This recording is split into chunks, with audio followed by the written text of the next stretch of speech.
I'd like to call to order the August 8th, 2017 meeting of the Paramount City Council. And we'll have the Pledge of Allegiance led by Councilmember Lori Guillen, followed by the invocation with Pastor Larry Jameson of Lifegate Church. Please stand. Place your right hand over your heart. I pledge allegiance to the flag of the United States of America and to the republic for which it stands, one nation, under God, indivisible, with liberty and justice for all.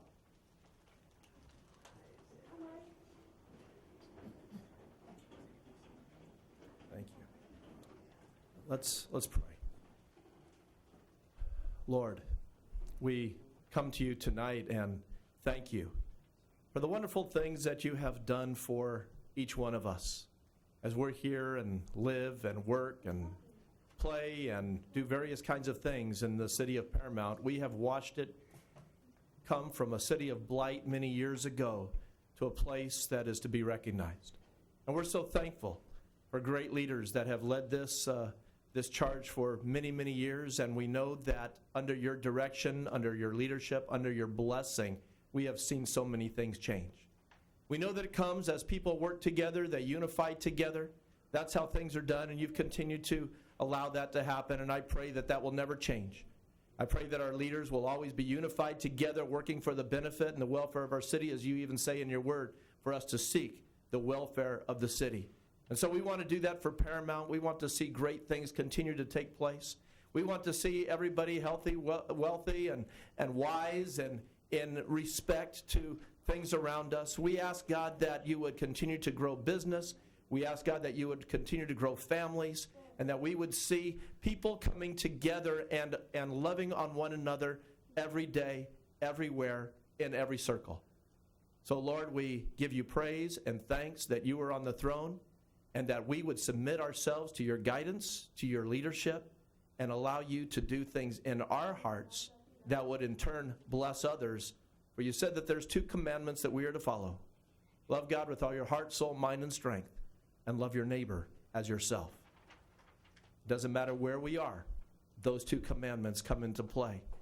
And they're really not something that you place heavily upon us, but you love us, that you gave us those kind of commands to help us move forward so we could see love be the best thing and the motivation for all of our lives in every situation. We give you praise and thanks tonight for your goodness, for your blessing. In the name of our Lord and Savior, Jesus Christ. Amen. Amen. Amen. Thank you, Pastor. Okay, can we have a roll call, please? Councilmember Hanson. Here. Councilmember Hoffmeyer. Here. Councilmember Guillen. Vice Mayor Martinez. Here. Mayor Lemons. Here. Okay, at this time we have public comments. Yes, Madam Mayor and Council, we do have a few public comments here. The first one that we received is from Ms. Sandra Decay about Tetra Tech. That's actually on item number 11, Ms. Decay. If you'd like to come up at that time, we'll go ahead and call you up at that time. So the next one is from Mr. Ray Mendoza of Minnesota Avenue regarding business at 7608 Minnesota. Mr. Mendoza, if you'll just state your name and address for the record, please. Ray Mendoza, 15126 Minnesota Avenue. Thank you. I was just here concerning that it's a business section on the corner of Somerset and Minnesota. I was here a few months ago. Some of you weren't here, a few new faces. But it's a big problem with the parking there. It's a problem already. I mean, there's this new company going in there. It's not just the parking, it's our health. They spray paint. They said they put a legal spray booth. I asked them, what are they gonna do with the spray paint that they usually just wash out into the front of our driveways? Mr. King's not here, but John King told me, oh, hello, he said that's AQMD's problem, which I think the city can put some type of, rule. I mean, they've washed out oil in front of my, down Minnesota. They'll fill up the whole curb. I've took pictures of it. I showed it to them. So they don't know what they're gonna do. So we're as small little community. There's not very many people there. We're worried about, you know, what's gonna happen. You know, there's no stipulations on these companies to, you know, have to, you know, keep their business inside of their business area. It's a small little community there, so if 10 employees bring their cars out, that's it. There goes all the parking for all of our block. So we're concerned, and we'd like the city to put stipulations on these companies before they open. John said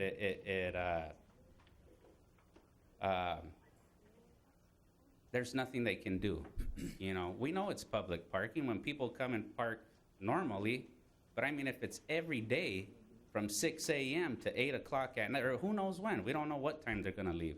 We never get to park in front of our homes. So we'd like, maybe the city could put stipulations like they do on other companies where they, you know, keep their cars in their business. We don't mind that there's a business there. There's been a business forever there.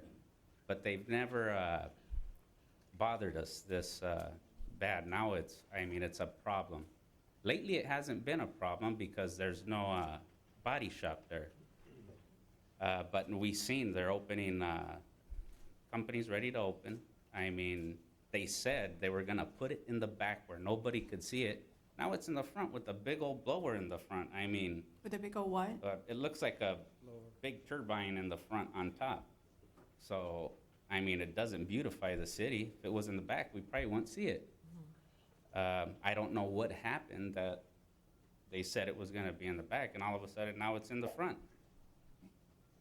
Excuse me, what are they putting in the driveway? What are they cleaning up? Oh, And oil? I they've think you thrown said? out from oil, but the company that's opening is gonna be painting business, car painting business. So they also wash out all the paint. And I asked, where's all that paint gonna go? In front of our driveways, into our driveways? You know, our kids play out there, they take it inside the house. He couldn't tell me what was gonna happen. He just said, basically, that's not really the city's problem. You know, it's AQMD, but I think it is the city's problem because, and then another problem, he said that they didn't have to apply for a business license because they applied 20, 30, 40 years ago for a business license with AQMD. What does AQMD have to do with the city of Paramount? You know, they should have to apply like everybody else with the city of Paramount, right? Right. Anybody that's has a business in Paramount has to Yeah. have a business So license. I don't know, how is it that they don't have to? That's what he told me. Well, I think that definitely there's some miscommunication, and we're going to have Ms. Lopez give you her card. Adriana Lopez, she's with Code Enforcement, because a lot of the issues that you brought up can definitely be addressed. There are codes to address them. There are some things we may have to go through the AQMD to enforce, but we can certainly be of assistance, and we thank you for bringing it to our attention. Thank you. Mr. Mendoza, and just so you know, stormwater runoff and contamination is one of my big issues that I plan on pursuing. And so your concerns are my concerns because I know people who have lived there in that community for many years, and I can assure you that there is help coming. Thank you. And the parking also. I mean, that's, Yeah, there our are health is number options. one, There's but the options. parking, I mean, Yeah. they should have parking for their employees. These people, they've never had, I brought it up last time, not even a handicap parking. I mean, if there's no lines painted, I mean, there's no order there, Yeah, you know? it's not a problem. We will certainly look into it. Everybody's heard your concern now. Ms. Lopez will talk to you at length and then report back to us, and we'll set the necessary wheels in motion. Thank you. Thank you. Anyone else? Yes, Madam Mayor and Council. This person just says from Connor Events. There's no name on it. They're from the organization Southern California Watershed Alliance. Connor Everts, excuse me, Connor Everts. I apologize for that, sir. Mr. Everett, if you can just state your name and address for the record. I actually want to present with my colleague, SB, who's listed from Restore the Delta. Can we present together? Is that all right? Sure, just both Okay, of my name you. is Connor Yeah, thank Everett, you. Southern California Watershed Alliance, and my address is 2613 6th Street, Santa Monica, California. Thank you. Good evening. My name's Esperanza Vilma, and my address is 42 North Sutter Street, Stockton, California, 95202, and I am with Restore the Delta. Thank you. Good evening. We just simply want to give information to the city of Paramount. I'm here from the Delta region, from Stockton. I grew up in the Delta, and I encompass what is part of the environmental justice community in the San Francisco Bay Delta. There is a project which is taking place that some of you all may be familiar with, and we also want to make sure that the residents are made aware that will impact their lives, and Connor will go into some detail with regards to that. But as far as the Delta, and currently I serve as the Environmental Justice Director for Restore the Delta and the Vice President for the Environmental Justice Coalition for Water. And so basically the project itself has been renamed several times throughout the state of California. It currently has the name of the California Water Fix.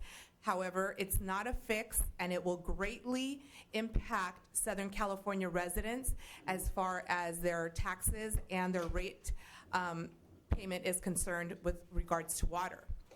And so currently the project itself, we have more information. I brought information, we handed it out, but in and of itself, it is two tunnels that are 40 feet in diameter. They will go under the delta, 35 miles long, and they will go 150 feet under the delta. And that is to supposedly bring more water to Southern California, and the Southern California residents are not made aware of how much water that will be. And again, my colleague will go into detail as far as a Southern California resident, but we simply want to make you all aware of it and make sure that your residents are informed of what they can do before that goes into effect, because there is no vote at the level of the state, and there is no vote as far as local, other than to take some immediate action that is taking place this month. And you can all get more information, like on the information that we passed out, plus on restorethedelta.org, but we want to make sure that you all are informed as elected officials and whom represent your city. Thank you very much. Connor Everett, I guess I've become the old man of water. I've been working on this issue for about 40 years. This has been a proposal that's been around for that long, and I would say anything that's been proposed for that long and hasn't happened, there's a reason why. And the reason why is that Southern California has increased its efficiency and knows the value of its local water. Now, I know you have an issue because you're 80% groundwater and you have Chrome 6 in your water and you're cleaning that up. When that is cleaned up, you have a rare resource in that you have water available locally. For communities that don't have that, we are not talking about ending the imports of water. This is the aqueduct you see along the 5 when you drive north. But that aqueduct will remain full, but there's no new water. And the cost has been estimated from $17 to $60 billion. It's been stated it's just the cost of a Starbucks coffee, but the problem is that that would be over a generation. We haven't paid off the state water project, the canal you see coming down, the aqueduct, and now we're proposing something that would go on for generations. You might ask why. Some projects never die, and yet we have so far to go to reach the places like Spain, Israel, and Australia that use water far more efficiently. So I think this is an opportunity at the Central Basin Water District, your wholesaler of imported water. We were there this week and 2 weeks ago, and we'll be there again on the 21st when they actually vote whether to support this or not. Many other communities like Los Angeles, San Diego County Water Authority, and some smaller agencies are questioning the cost and value of this as their demand goes down. I want to thank you for the opportunity. The other solution is what we did in Los Angeles in the 90s until 2009, which was local community groups went out and saved water within their community to the point where population has gone up 1.4 million. Water demand has been flat, and now it's down about 19%. We've seen extremes of climate change with the driest and the wettest within 2 years. We need to make opportunity with both. Thank you very much. Thank you. Any other speakers? Yes, we do, but before I go on, I'm sorry, I just want to make one point clear that there is no hexchrome in our drinking water. That I just wanted to make that very clear, and Mr. Cash can actually attest to that if there are any questions about that. Next speaker's card, Madam Mayor, is from Mr. Reno Rendula, and he wants to discuss about chromium.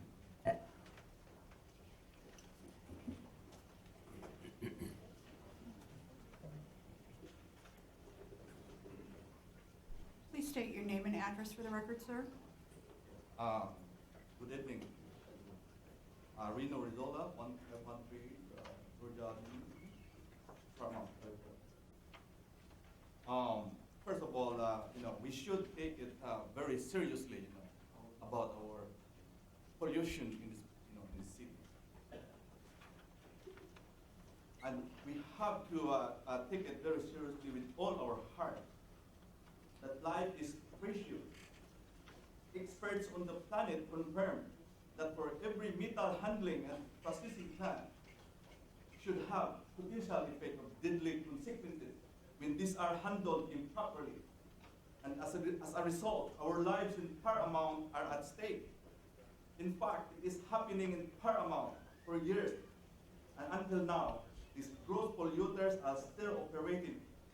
There are reports of cancer victims in or around the facilities, especially in this carton port.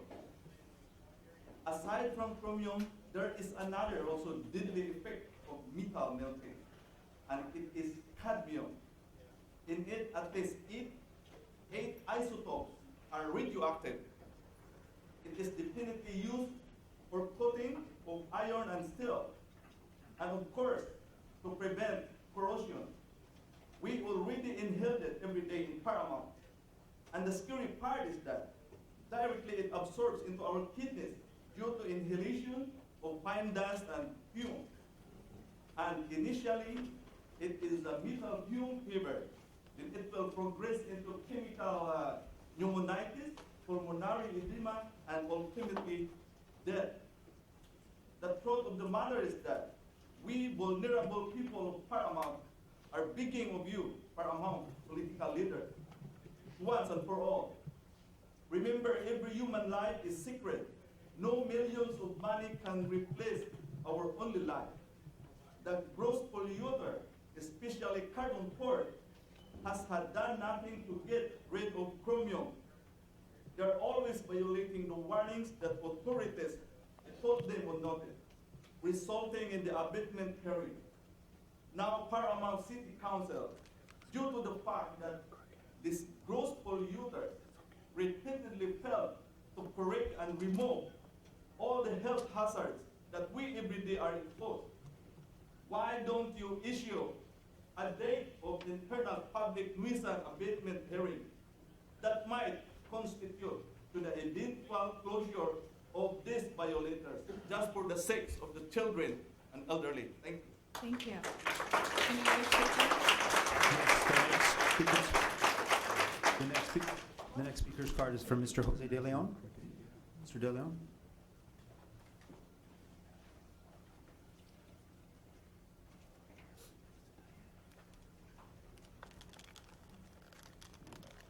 Good afternoon to all of you. Mr. DeLeon, please state your name and address for the record. Jose DeLeon, 15142 Orizaba Avenue, Thank you. City of Paramount. I just want to reinforce what one of the residents mentioned about regulations. When you guys going to come up with a regulation against these polluters? Everyone in general. As he said, the city, they can go farther than any other company.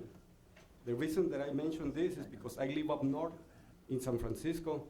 There was EPA, DTS, AQND, and some other county regulations. But who had the most strict regulation? The city. What are you waiting for? Do we have to wait until more people pass away? we need action. I've been asking you.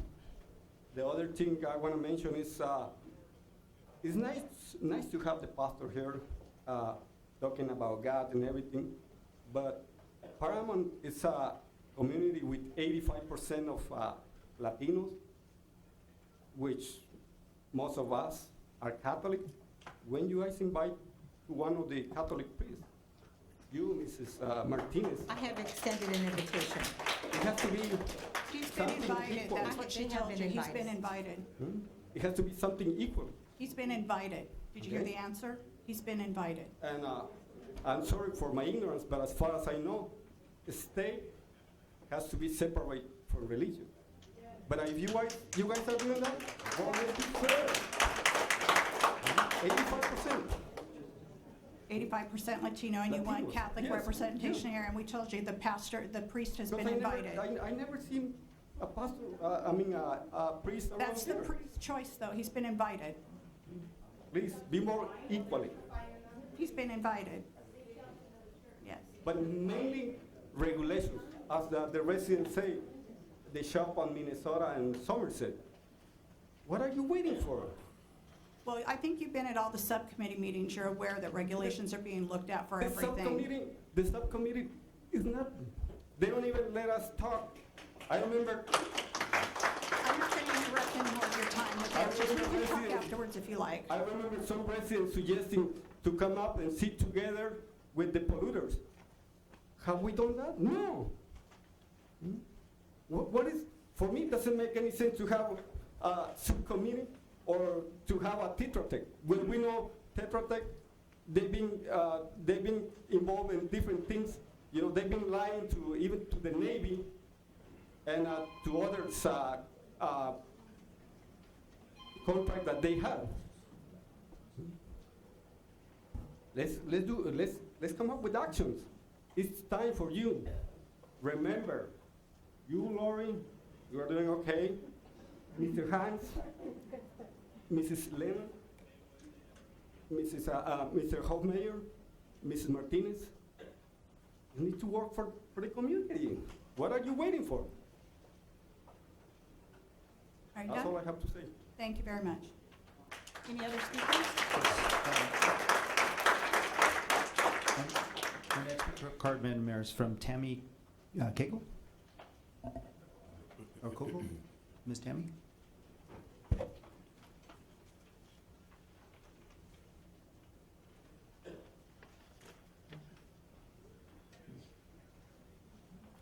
Thank you. Please state your name and address for the record. My name is Tammy Kegley. I live at 8044 Rosecrans. I'm in a little hide-a-hole neighborhood. Basically, I live behind the Shakey's. And the first thing I wanted to talk about was public safety. This year, we've had already a number of accidents on Paramount and Rosecrans. And I wanted to know, what are we doing basically on that street or that corner to calm down the number of accidents? Because we've already had, I believe, a fatality last year and a fatality this year on that street. Do those cameras work that are posted on the streets around town? What are those cameras used for? Do you guys use them just to look around town? What are their purposes? Because we need to start tracking down these guys that are zooming around town and issue tickets, because they're at hazard. We have people street racing in the middle of the night. And I know we might have a problem with our officers doing other more important things, but finding these guys and tracking them down should be one of them. Because no one should be hit by a drunk driver that's speeding down the street, causing any amount of damage to anybody's business or anybody's personal car, putting someone's life in jeopardy. That just shouldn't happen. and that should be a concern for any one of you. The second thing I want to talk about is why haven't we made this air quality subcommittee, why haven't we done anything with this? We keep talking about making it, or discussing, having discussions between the committee members while everyone else sits there and watches what everyone's doing. And I know it's been mentioned that we don't, the people that go to these meetings don't get to interact with people that are on the committee. We can write our questions down, but we don't usually get answers to these questions until they're emailed to us, maybe before the next meeting. Because I usually don't get my answers until either the day of or the day before. That's when I get mine answered. And that's by email. So if I don't check my emails, I don't get my answers. And at the last meeting, they told us that this subcommittee should only be temporary. So shouldn't we do something to make this like an environmental commission for the city of Paramount? Because Downey has one. Shouldn't we? And that commission should be set up soon, so that it's not only involving the Chrome 6 issue, it's involving all the other issues and all the other dangerous and toxic elements that are out there that are threatening our city. And I think that needs to be addressed soon. The last thing I wanted to address is how much are we paying Tetra Tech to do their job? Because me personally, it seemed like at that last subcommittee meeting, it seemed like they were doing everything. Didn't seem like AQMD was running the show. That's my personal opinion, but I mean, I'm not a scientist, but it seemed like they were giving the advice to AQMD. They were telling AQMD what to do. They gave their opinion on the testing of the dirt. They recommended not to do the testing again. So why are we listening to them, basically? That's what I want to know. Thank you for your time. Thank you. In answer to your question, it's actually the DTSC that does the soil samples, and it was them that said that they didn't need further testing. It was done in conjunction with Tetra Tech, but DTSC is over soil. They are the state agency, and it was at their recommendation. Thank you for your comments. I know you were there at the meeting, but I'm sorry, we heard the different things Yeah, because. we did. Because We'll just have to leave it at that. We heard different things. But we I know. appreciate your We comments. heard different things. Thank you. Anyone Tammy, your else? concerns are going to be addressed tonight. Anyone else? Thank you. Yes, Madam Mayor, the next speaker is Mr. Michael Avila from Jefferson Street, and he'd like to talk about various topics. Mr. Avila? Alva, I'm sorry, Mr. Alva. Alva. We'll get it straight when you state your name and address for the record, yeah. First of all, I'd like to, in memory of my aunt Carmen Gillen, my mom Lupita Johnson, my cousin Susan Jimenez. This month is their birthday, and they've all passed away, and they were here born. Didn't get to see the age of 60 at least. Number one, you guys are not being transparent. If you so believe in God, our riches are in heaven, not here. I talked to code enforcement in front of my house for 2 weeks. The business at 7611 Jefferson Street had their bin in front of my property. I was going to get cited for it. It moved from one end of the street to the other. I had to finally go out there this morning and ask the gentleman to please move it themselves. The business at 15350 Minnesota Avenue on the corner of Jefferson and Fairlock. All those vehicles that are parked there on that street, on Minnesota and Jefferson, belong to those two businesses. They do not move those cars until Tuesday evening. When I get home, those cars are gone because guess what? It's street sweeping. You do not want to get a ticket. That's code enforcement. As soon as that street sweeper goes by, they move all those cars back there, and those cars stay there. If you were to drive by tonight, I please ask the council to drive past on the corner of Minnesota and Jefferson, and you will see those two buildings on the corner are packed with vehicles. All those vehicles sit on that street on Jefferson and Minnesota every day of the week. There needs to be code enforcement. People need to come visit the residents on this side of east side of Paramount. We are lost and forgotten. The house in the alley, I had to call code enforcement. They came out this morning. The gentleman, they left trash all through the alley. I watched this weekend a huge yard sale, ladies and gentlemen. You should have been there. The owners dumped their garbage. They don't pick it up. Beds, mattresses, street sweeping. But these two businesses in the corners, you know, they're spilling oil. They're washing oil onto my residence. My sidewalk is filled with oil. My grass will not grow because of the oil. The soil, I can no longer dig. I was asked by my doctor, no longer dig in your grass because it is contaminated. That's why you have the bacteria, Mr. Alba. Can you please give us a sample underneath your nails and a sample of my saliva? And I did that. My soil is contaminated.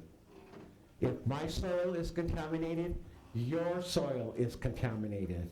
If my drinking water is contaminated, your water is contaminated. This is the truth. You guys are being very transparent. And another thing, I was appalled by the idea of driving down Paramount Boulevard and celebrating Weber, where this is one of the companies that is a pollutant in the city of Paramount. And another thing is that everybody's getting ready to celebrate Carlton Sports 54 years of being in the city of Paramount. What a great achievement that's been, they say. Well, my great achievement is, my birthday was August 4th, and I turned 54, and I'm still here, and I'm alive, and I'm breathing through all the stuff that was going on in my body today. So I just ask the council to please be transparent. You know, there's lives here. We love our city. We love our city. Believe it, we are the biggest polluters in this area. I talk to people who live in Downey. I've been talking to people who live in Bellflower. People are listening about Paramount. People know about Paramount. So I just ask the city to please look at your hearts. Please. God bless. Thank you, Mr. Alva. Is there another speaker? Yes, Madam Mayor. The next one is Leticia Vasquez from the Metropolitan Water District. Ms. Vasquez? Ms. Vasquez, please state your name and address for the record. Leticia Vasquez Wilson, and my home address is 3817 Walnut Avenue in the city of Linwood. Good evening, Mayor and members of the City Council. I currently serve on the Central Basin Municipal Water District and represent the City of Paramount as an appointed member by my Central Basin Board to the Metropolitan Water District of Southern California. So I just wanted to take the time to tell you a little bit about the California Water Fix. I know that you have members of the community that are here voicing their concerns about the project, and I wanted to encourage your council members to learn more about the project. The project will be decided by a 38-member board of directors, which is the board of directors of the Metropolitan Water District. The Central Basin Municipal Water District has 2 representatives that will be among the 38 members that board that vote on that project.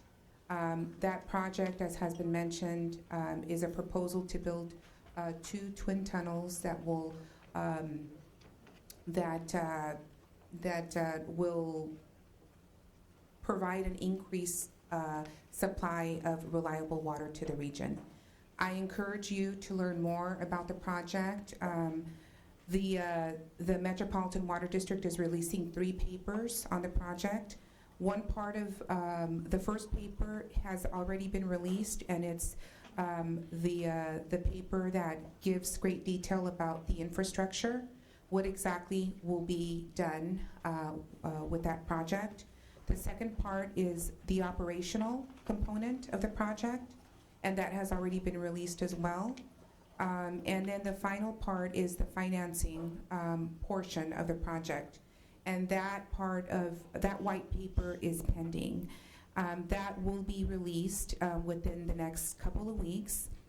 The Central Basin Board of Directors will have an educational workshop on August the 21st. And we're actually going to have the Metropolitan Water District staff giving a presentation on the fix. And then we're also going to have the opposing side, which are some of the environmental organizations who will be there as well to present their side of the project, or their position on the project. And on August the 28th, the full Central Basin Board, we currently have 8 members of the board. 5 of them are elected, and 3 of them are appointed by our purveyor community.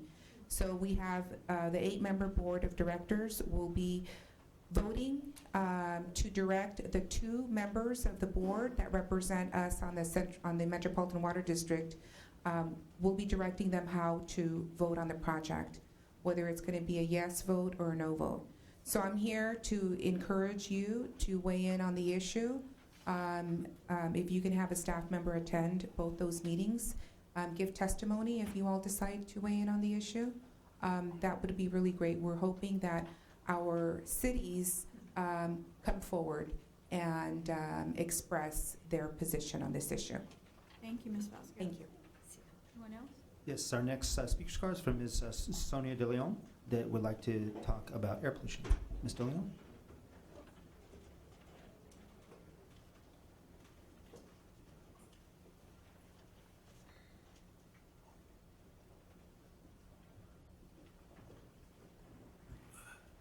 Ms. DeLeon, please state your name and address for the record.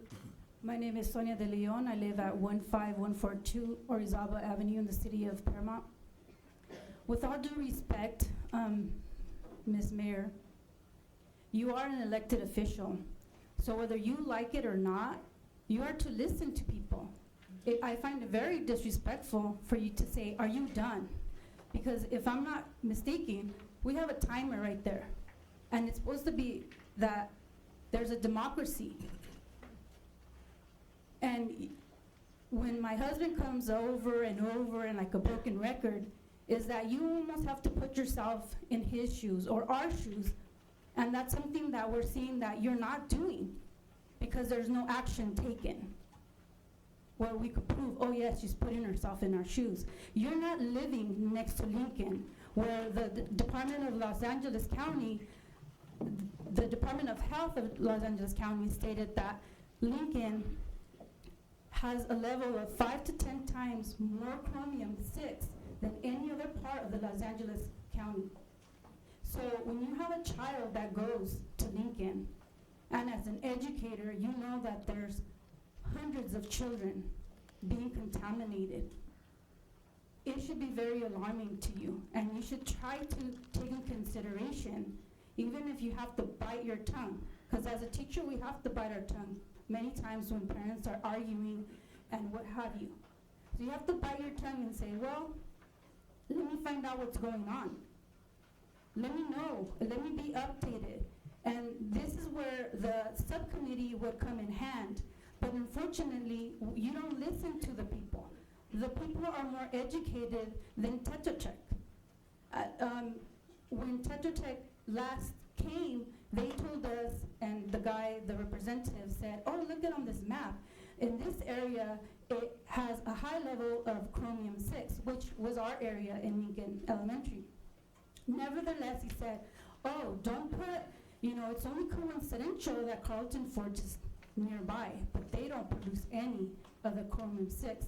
But in a report written by KPCC, August 7, 2007, the health department actually found that Carlton Forge, Press Forge, Weber Metals, and Matco to be polluting hexavalent chromium-6 at alarming numbers.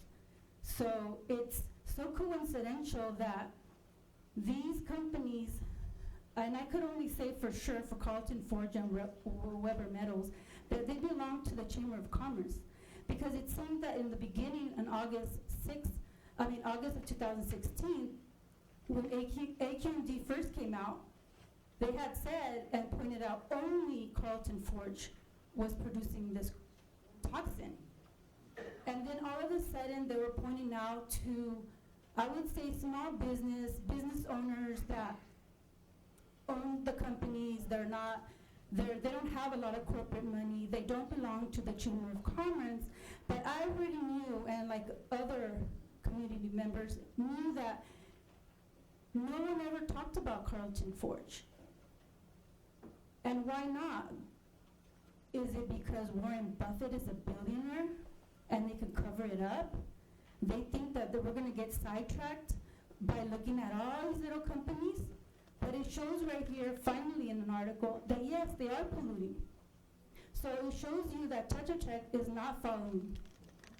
And it even shows you that the school district, Mr. Frutos, didn't even know that the level in where he works at, because he works at the school district, that it has a higher level of toxins. And so we're frustrated, and we are asking and we're pleading to please help us.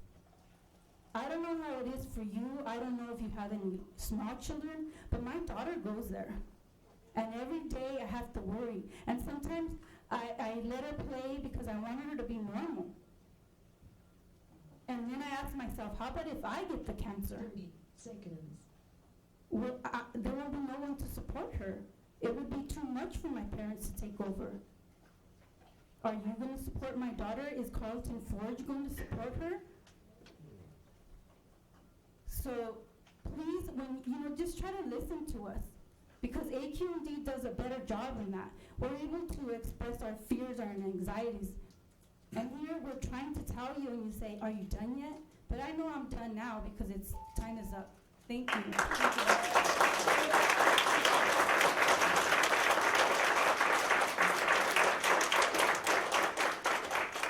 we move on to the next speaker, I'd like to state at the time that Mr. DeLeon posed, he had 1 minute on the clock still, and I didn't want to move on to the next speaker when he had 1 minute remaining. That's why I asked if he was done. If he would like to take that 1 minute, he's more than welcome to. Okay, next speaker. Next speaker, Carmen Mayer, is from Mr. Grady Jones, from Pastor Grady Jones. Mr. Jones.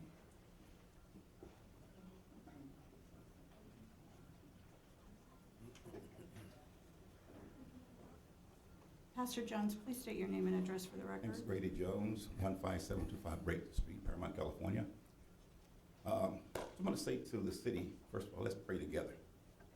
Divided house cannot stand. And what I'm saying is a divided city that I've grown to love over the years. And I've probably been here more than half of you been here. I bought a house in 75, I'm still here. 42 years, I'm still in the city of Paramount. Believe it or not, and I'll be 74 years old in November. The city's been good to me. I know for a fact this council has done a marvelous job for this city. In fact, a few years ago, we called America's #1 city. If this city's really bad, take a mile and a half walk, drive west of the city. You see what bad really is. This council has gone to the limit, and they are very transparent. I've talked to my things, been some quality meetings, and I heard some of the results. And we are a leader in trying to solve this problem. I think we came for $50,000. That's the Lord calling. That's probably God. The Lord talking to me. He said, tell y'all we're a blessed city. Anyway, 74 years old, I can't complain about the city. As far as I know, I've been around all over the city. Our church is here in the city near Lincoln. Shut up. And we do a 3-mile walk every year around the area. And for what I know for a fact, that this city is trying to improve the air quality in this city. There's a saying, you can draw more bees with honey than come with vinegar. So instead of just kicking out council, let's just pray for them that God open the eyes to do what's better for us. And again, I heard the gentleman says he's 50 years old and he's got issues. But I praise God that my 40 years, I haven't contracted anything but a good working environment with the city.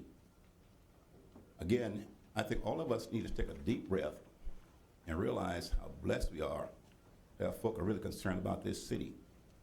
When we look at the facts reveal that this council's done so much, because I was here when the city was gang infested. I was here when the cows on the London Boulevard. I was here when the city was in a terrible condition. But over the years, look where we have come from, with most of these people still on the council.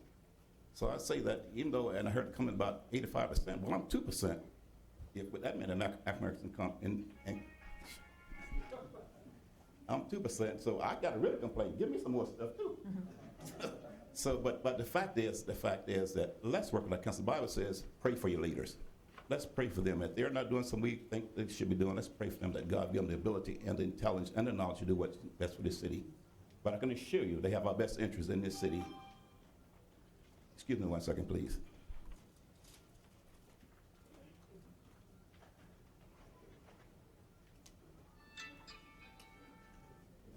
I can assure they have our best interest for this city. And again, just look around, just drive around in the Compton went through the same similar process, and you found out the leaders were robbing the city.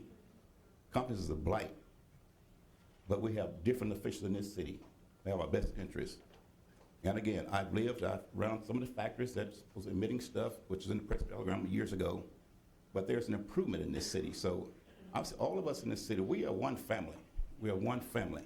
So let's just learn to love each other, pray for our council. Don't kick them out, because let me say this. I don't know how many Bible students in this place, but there's a parable in the Bible where Israel saw the nation with a king. And they kept giving, Lord, give us a king, give us a king, give us a king. And the Lord gave him Saul, and Saul was a terrible fellow. He said, Lord, take him back, take him back, take him back. So let's be careful what we ask for, because sometimes we get what we ask for. But this council, for us, I'm concerned, is number one. You guys have done a marvelous job. Whatever I can do to help this city grow in any way, form, or fashion here, even for the community. You come by my church, talk to me, I'll sit down and talk to any of you about this city. I'm right on the corner, one about North Willandra. But again, let's be Christians. There are no perfect cities. There are no perfect people. There are no perfect churches, no perfect Christians. All of us got some issues in our lives, all of us, from the top all the way down. So let's just work together and just ask God to help us as a city. Thank you. Thank you, Pastor.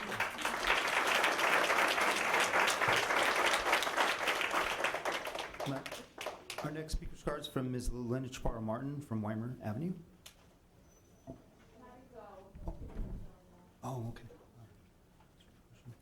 Our next speaker is Mr. Guillermo Varga from El Camino Avenue.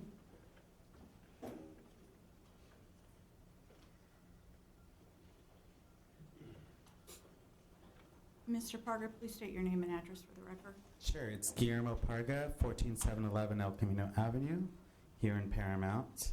How are y'all doing? Hi, everybody. I wanted to come up here because I am a member of the subcommittee. Mr. DeLeon said, you know, it's nothing. Actually, we've been working relatively hard, and a lot of the people that are here have been there almost every time. So not only is it a venue for everyone to become informed, but it's also for us to look at what the regulations are, as Mr. Moreno has said. So if anybody feels as if you're not being heard, I want to extend the invitation now to come find me and come speak to me. You know, those are the things that we were put on that subcommittee to do. to represent the community. I'm a member of the community. I want to make sure that your voices are heard. If there's any frustration about not having your voice heard or your opinion laid out there, I understand. The subcommittee is the way that, to my understanding, the way that it works is to work on regulations that are going to curtail this the air quality problem. So as we continue to work towards that, we have to sometimes take a look at what these regulations will do. So the last time that I was there, Kevin, Mr. Chan and I had a conversation about what the administrative committee or the action would be, and our fear is that we're going to be swamped by litigation if it's not done correctly. And so those are the things that we have to talk about. On the issue of Tetra Tech doing more work than AQMD, yeah, I agree that's a problem. But I celebrate Tetra Tech for doing that because they are representing the city of Paramount. So they're on our side. And I do want to make sure that we do know that the DTSC was the one that put out the recommendation that the study is not continued. So I can definitely speak to the woman that was here that had a little concern about that. And to Mrs. DeLeon, I know that you came up here and you talked about the LA County Department of Public Health. Your husband just handed me that article. I read it before coming up here as well. KPCC was actually reporting that they did not have any findings. They're actually following what the AQMD, the SCAQMD is doing, and the only thing that they're doing, and that the report actually says, is that they are, and I'll quote it here, based on recent evaluations of hexavalent and chromium, also known as chromium-6, documented by the South Coast Air Quality Management District's extensive monitoring network, public health has determined action is needed without delay to protect the health of Paramount community. So the only thing that the health department has done is it has issued public health directives last Friday to 4 facilities. They haven't actually done any of that testing. They're focusing on what the SCAQMD is doing. Okay, so part of that subcommittee and part of what we're doing here is making sure that our frustrations aren't clouding our actions. And so that's what we're focusing on. And I really want to speak to anybody that wants to have a voice. And I want to make sure that when we speak clearly and we don't get curtailed by emotions. You know, and I know that we're all frustrated and we're all want our clean air, and that's what the goal is. So I want to be a representative for you on that subcommittee so that it's not nothing. Okay, thank you guys. Thank you, Mr. Daly. Since one of the city council members had made a clarification on something someone said, I'm going to make a clarification on something. The Department of Toxics and Substance Control said that there shouldn't be any more testing at Village Park, but not the entire city of Paramount. There are definitely some contaminated areas that need to be tested.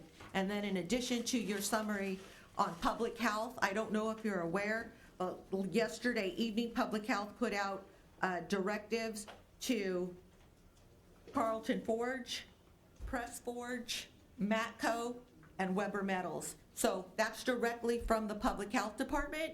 So I just want to make the clarification that there is an issue and the city of Paramount is going to take action. We're not going to let it go any longer, but there is an issue. And as far as emotion, people have the right to be emotional because it's dangerous.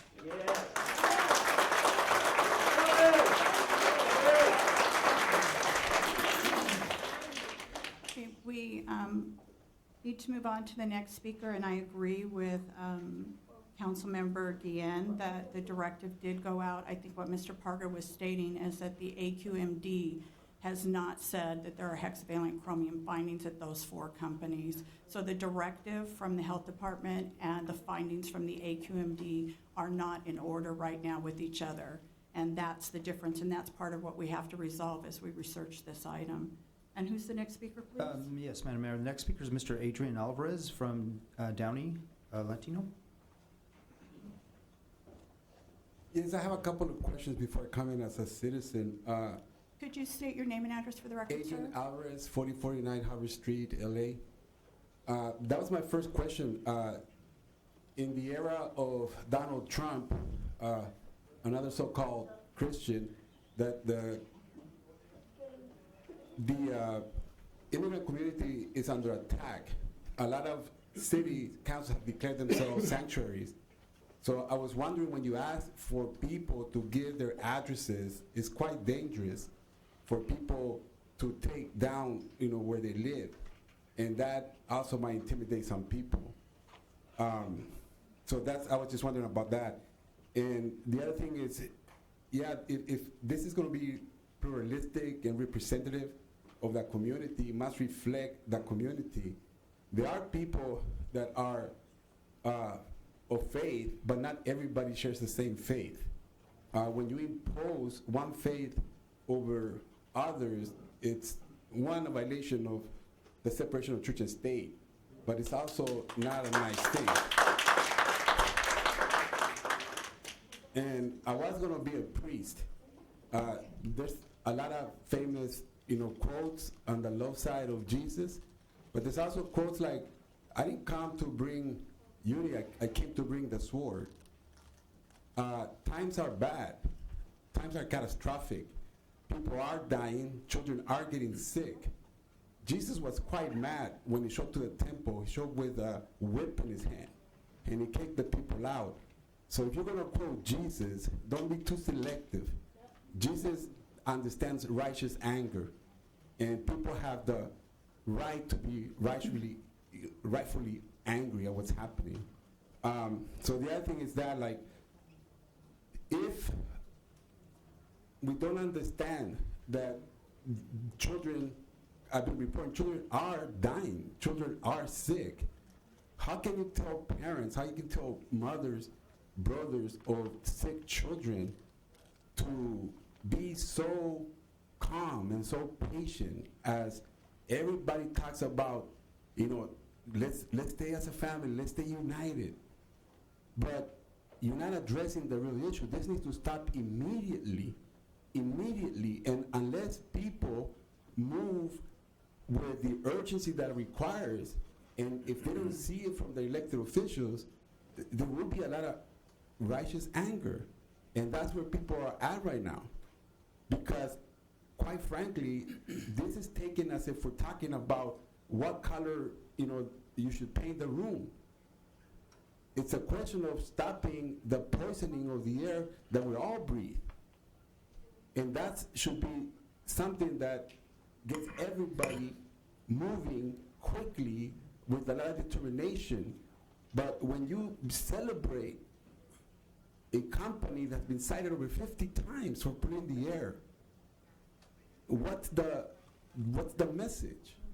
As far as you caring for the health and the life of the people that you represent.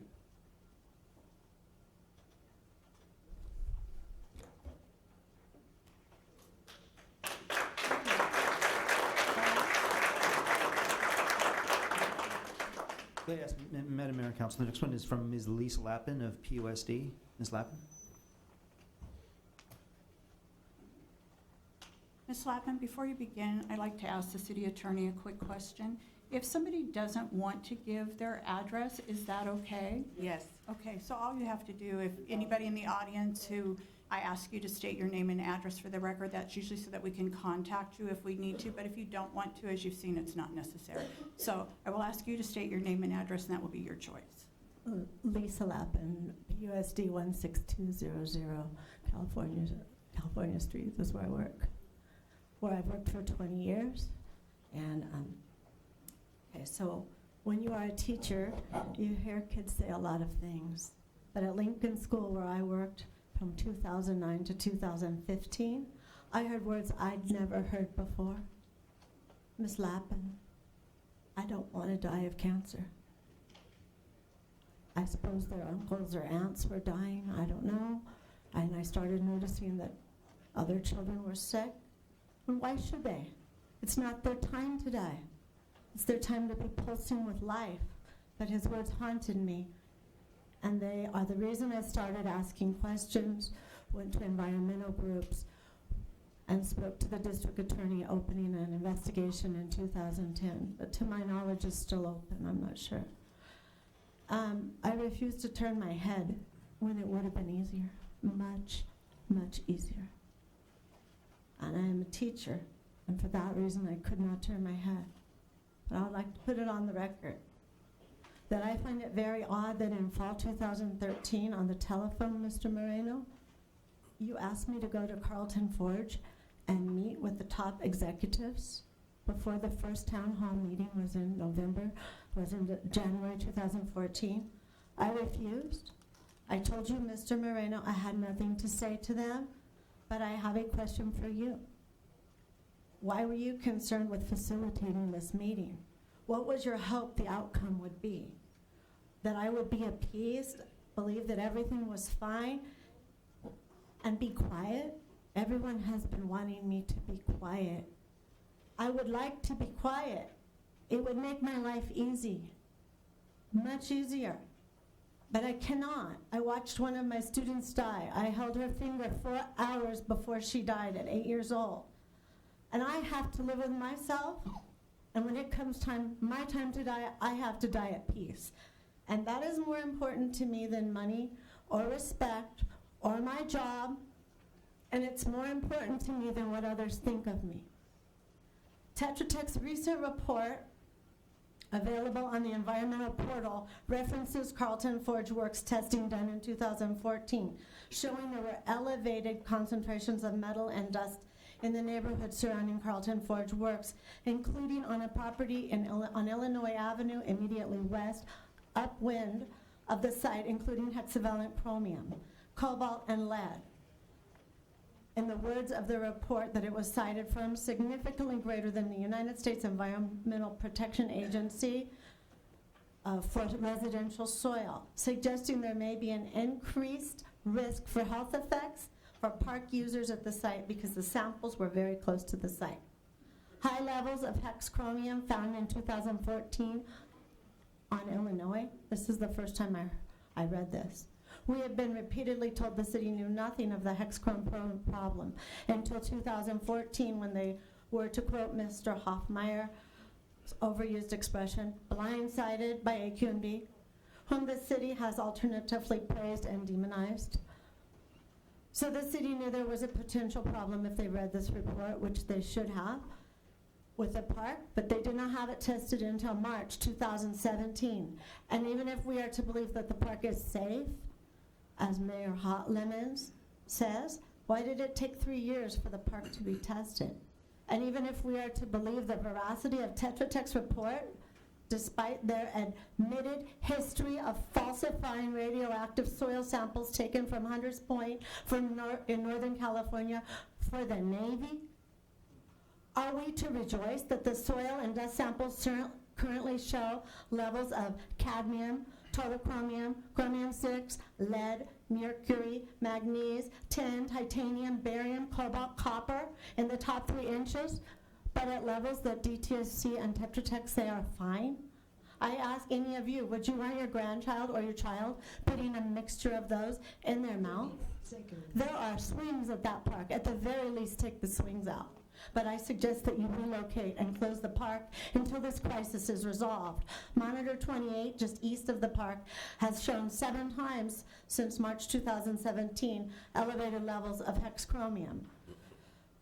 It is simply unacceptable that such a serious problem should be solved in such a trite way, and people pretending that no problem exists when we know it does. Thank you, Ms.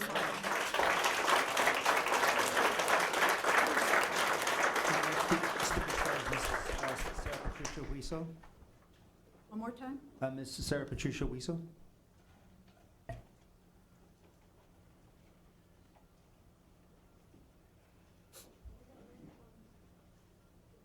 If you're so inclined, you can state your name and address for the record. My name is Sarah Patricia Wessel. You guys know where I live. As a parent, I'm frustrated. You guys know my face. I come time and time again.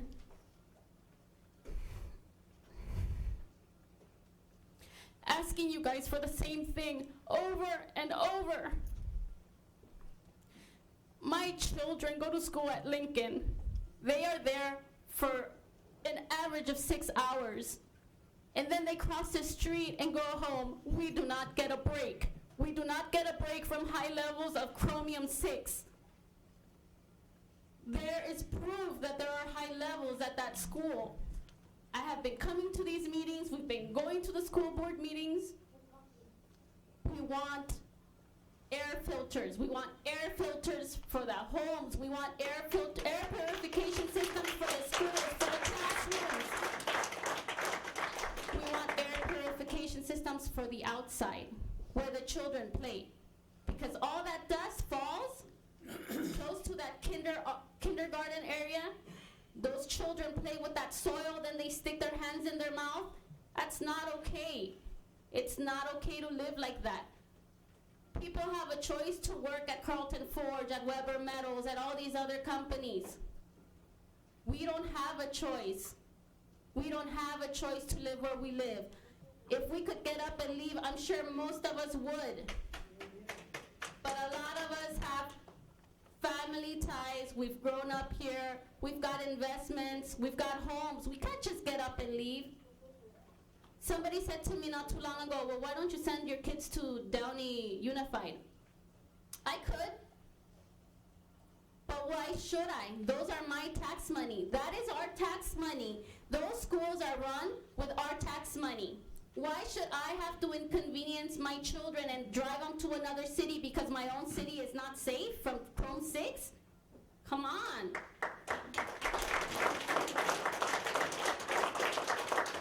There's been on 2 occasions, for the record, that Councilmember Lori Gillen has asked you guys what is going on with the air purifiers. Blank stares all around. Mr. Hansen, Mrs. Lement, Mr. Hoffmeyer, Mrs. Martinez. And then the town hall meeting, the one that just passed, I remember John Moreno said, oh, there's high levels of Chrome 6, I don't remember in what area. Oh, but Compton has higher levels. Is that supposed to make us feel better? That's like you saying, that's like somebody telling you, you're sick, but this person has cancer. That's not okay. Tetra Tech has been here for how many months? We've been paying them. We've been paying them, but there are no solutions. I don't see air purifiers. All they do is regurgitate the same information that we are already getting from SCAQMD. Come on, people are angry because, yes, we're following the situation, we're following it, but we're not solving it. Please come together and find a solution. Thank you. Thank you.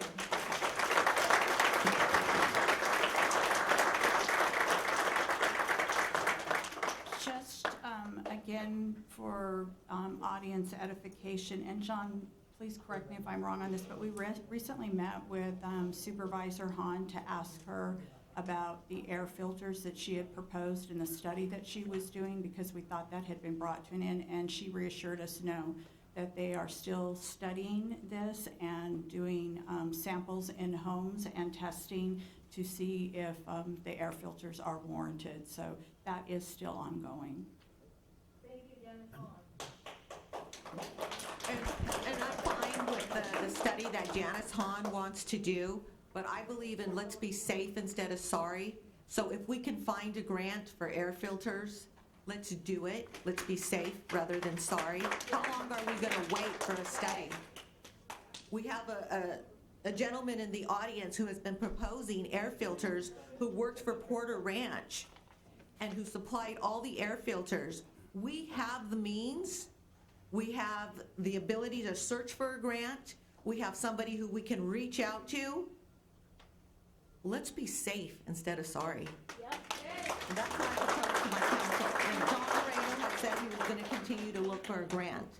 Is that still ongoing? That's still ongoing. Good, thank you. We are in the process of that, as well as at the last council meeting when you proposed that, and we said we also wanted to see a study on the effectiveness of the filters, because what's out there right now, the study that was completed on the ones that they put along the housing tracts, along the freeways. They've been determined to be ineffective, so if we're going to move forward with this, we need to make sure that we're choosing the right filters and the right strength filters and the ongoing constraints that go with that on people's homes. So I think both things are taking place simultaneously, and we'll hopefully have an answer soon. Do we have another speaker's card? Yes, we do, Madam Mayor. Next one is from Mr. Alex Yanes. Mr. Yanes?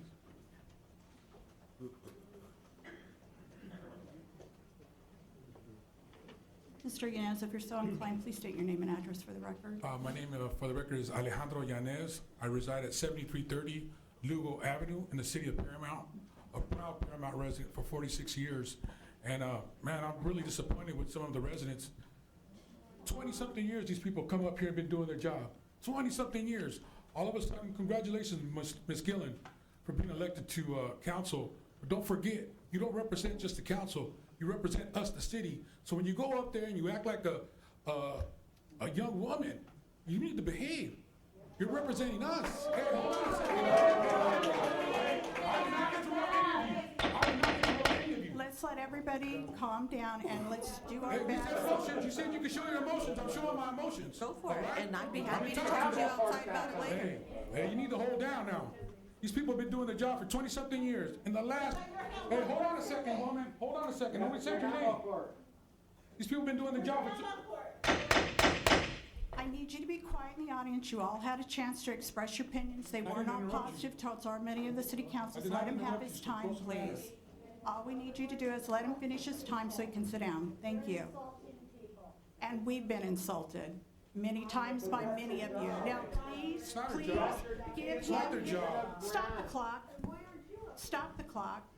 All I'm asking you to do, we've sat here patiently and listened to criticism. He's expressing his frustration like yours. Allow him that. He has only 5 minutes. Give him his time and we can move forward. And I have no Thank you. problem handling whatever he has to dish Right. out. I'm good. Thank you. Thank you. Okay, go ahead. Okay. Quiet, please. Let's go ahead and start the clock and let Mr. Yanez finish his comments. Thank you. Again, congratulations for joining our council and representing our city. 20-something years these people have been doing their jobs. I'm one of the residents that saw all the change, the gangs, the killings, all the stuff that went from bad to good. I've personally seen and have friends that are in the school district, work for counselors. We came back to this community and we never left to try to turn it around because we were a product of the bad stuff that was going on. Stuff that when you had an opportunity, Ms. Gillen, 20 years ago, you weren't around. These people were doing their job. These people are the Mr. people I Yanez, saw. please continue with your comments, but direct them towards me, not towards individual council members. Sorry. Thank you. I saw these people doing their job. I elected them to do the job that they're doing now. Putting up white fences, digging holes in the ground to bring clean water when there was a drought in California. What other city was doing that? The gentleman, Mr. Connors, was just pointing that out. No other city around here was digging holes in the ground, bringing us clean water. But you have a little problem with hexchromium-6. Why is it? Hold on a second. Hold on a second. Why aren't the people in Torrance taking off? Why aren't the people in Torrance taking off and living in another city? They have a refinery living around in their place. They're not living. I don't see people falling out, dying everywhere around here.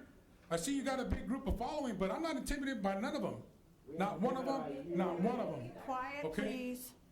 You guys need to come up here and learn to respect these people. You get more further by the tone of the voice in the discussion you're having. The minute you start raising your voices and accusing these people of doing bad, like if they're the AQMD. The AQMD is a government-regulated entity. The government runs it, not the city of Paramount. The city of Paramount is the one going around and supposed to be regulating these companies. That's why the government hired the AQMD. That's why as soon as the problem came up, the city went out and they created a committee for you guys to express your problems. Hold on a second, lady. I'm not interrupting you. Thank you. All we're asking is that when you come up here, you handle yourself in a dignified manner and you respect these people. I still respect you, Ms. Gillen.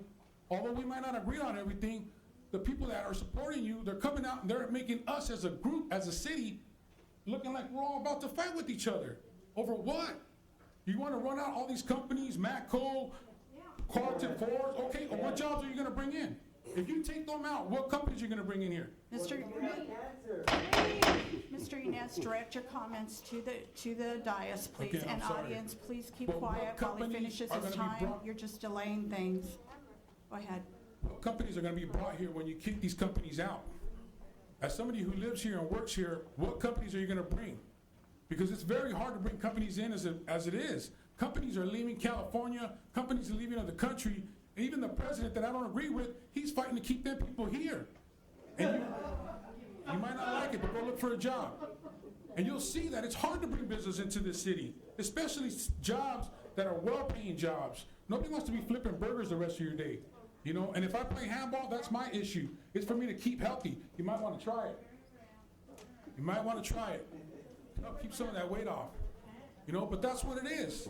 You can't keep attacking us. I'm really proud of the job you're doing, Ms. Lemons, Mr. Hansen, Mr. Hoffmeyer, Ms. Martinez, and I'm looking forward to you, Ms. Gillen, helping out and being more constructive, positive, and working with the rest of the councils. It's not for you to be bickering each other. That's not what we elected you people for. I did not personally not go against you, Ms. Gillen. I liked some of your ideas, but you can't be going against the other four. You cannot. It's not going to work that way. You're just going to get bitterness. You're going to get confrontation. You're going to get pitting residents against each other. I don't want to be enemies with none of you. I've been living here for 46 years. I want to continue it. But arguing and complaining over stuff and pointing your fingers at Mr. Hansen or Mr. Hoffmeyer or Ms. Martinez, why would they want to be in charge of a city knowing that they're going to just pollute them? If you don't like the city, if you want to live under a bubble, by all means, you're welcome to leave. If you want to leave somewhere else, I'll help somebody find your house and sell it. And you'll be a lot happier. You'll get the money for it, trust me. But coming up here and disrespecting our council, it's uncalled for. And I personally want to thank you and continue the good job, because you have been doing a good job for the last 20-something years. Thank you. Thank you, Mr. Yanez.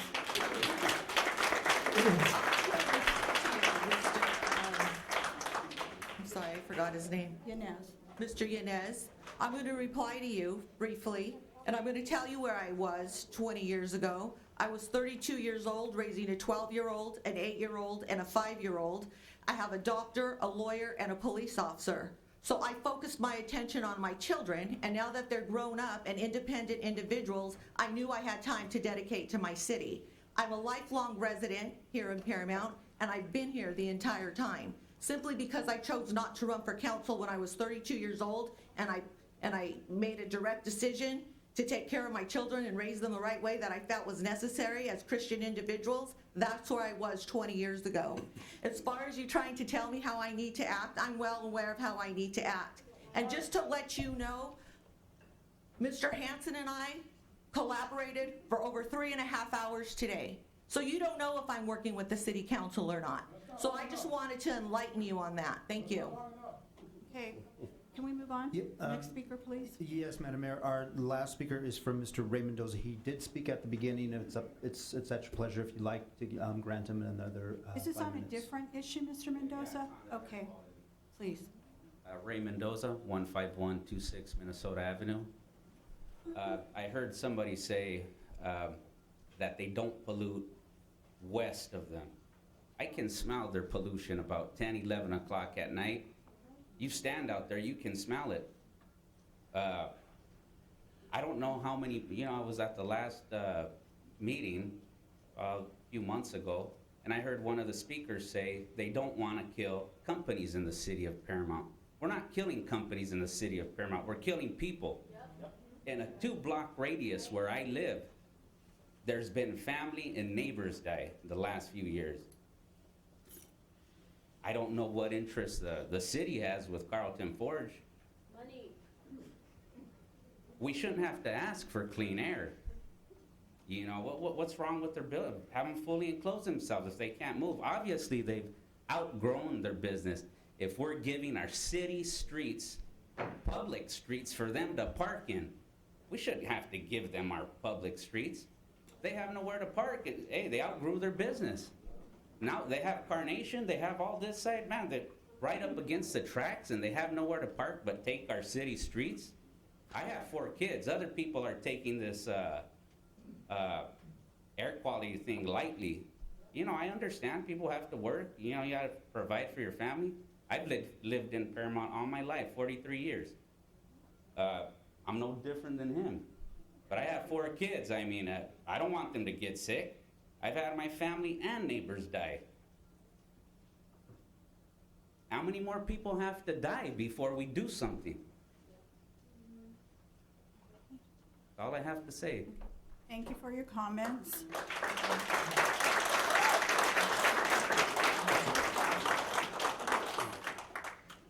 I would just like to say that everybody, the council hears you loud and clear. I think it's really important, if you're not aware, that you know that we are working on this issue tirelessly. There are lots of organizations that we have to deal with and talk to be able to move the agenda forward. I have in front of me, for anyone who doesn't get the bulk of it, these 2 volumes are just right now what the city has done so far to deal with the air quality issue and the cooperative efforts that they've made with the AQMD. All of this information is also available on the Paramount Environment website. There is by no means a lack of effort and attention to this issue. We appreciate you always coming and bringing us information, because sometimes there are things that we're not aware of, things that have to be taken a closer look at. But there is by no means any efforts on behalf of this council not to address this issue. We all live here. We don't have curtains around our home. We raise our children here, and I'm raising my granddaughter here. This is every bit as important to me and to other council members as it is to you. And again, thank you for your comments. Is that the end of that?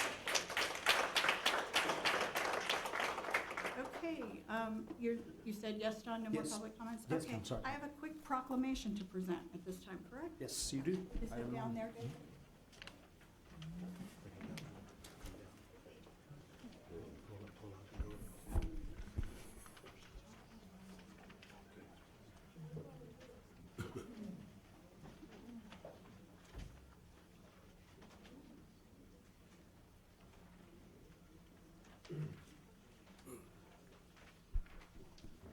Would Lieutenant Oscar Barragon and Captain Jim Wallach please join me up here? Thank you. National Night Out is an annual event that supports anti-crime programs across the country.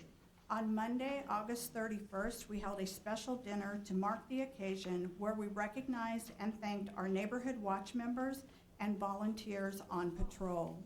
Tonight, we're thanking the Sheriff's Department for being our partner in law enforcement. A focus on public safety is always our top priority in Paramount. Using creative programs and researching out to the community so that we have success for all of our programs. Crime rates have dropped consistently for decades. It's always a team effort in Paramount. I'm happy to give this certificate of recognition for National Night Out to the lieutenant and the captain to celebrate our partnership. Speaking of teams, the lieutenant has just recently been assigned to our Paramount station. Welcome to town.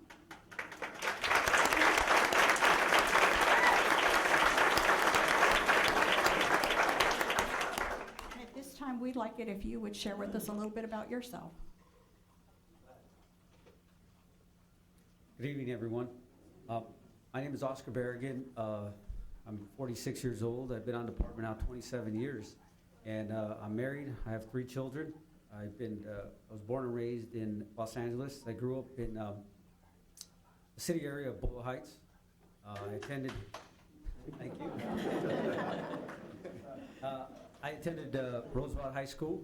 From there, I attended East LA College, and then I joined the department, and I was on department when I was 20 years old.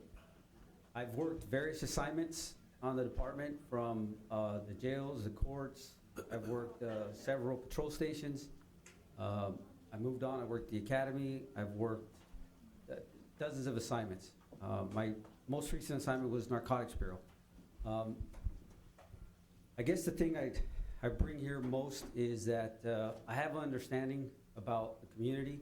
I understand the needs of the community. I understand what it is that you guys want, what you guys need.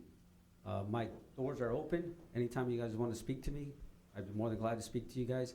My other background is When I was growing up, I worked for the Parks and Recreation since I was 14 years old. I have a special side of me that I like working with people. I enjoy that. I enjoy helping kids. I enjoy helping families. So hopefully I'll be here a while. I just recently promoted, 10 days ago. So I think I'll be here a while, and with the help of the captain, hope to help every one of you. Thank you.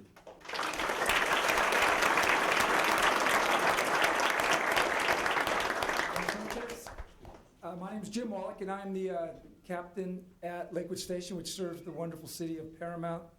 I feel like Paramount is my home. This is where I grew up as a deputy. I came back as a lieutenant, and now I've got the entire enchilada as the captain of Lakewood Station and our 5 cities. Knowing that Lieutenant Scott Hoagland would soon be taken to Homicide Bureau, which is a big achievement for him, there was one guy that I identified to come to the city of Paramount, and that is Lieutenant Oscar Berrigan. He is a person who has risen to the very highest levels of the Sheriff's Department. He's a humble man, but he not only was he selected to our elite SWAT team, he rose to the highest level there and was named as a scout, which runs the designated teams. He is a problem solver, but more importantly, he has a heart for this city. And when he says he wants to help, he is there and he has open doors. So I am very proud to have Lieutenant Berrigan, y creo que él habla español mejor que yo. So with that, God bless Paramount. Thank you very much.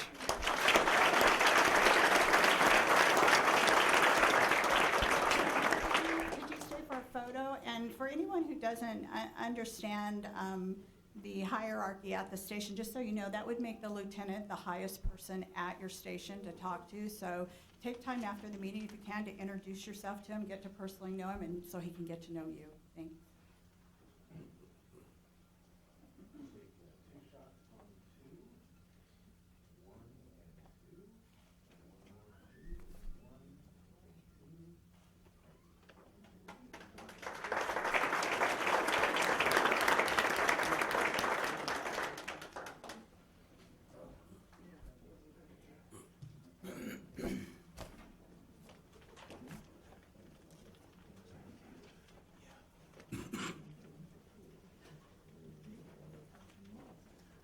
Okay, we're going to move on to the consent calendar. Madam Mayor, on the consent calendar, I'd like to pull item number 2 for the moment. Minutes? Yes, and the city attorney will go into that. So should we move ahead with the other items and then Yes, come back to it? Madam Mayor. Okay.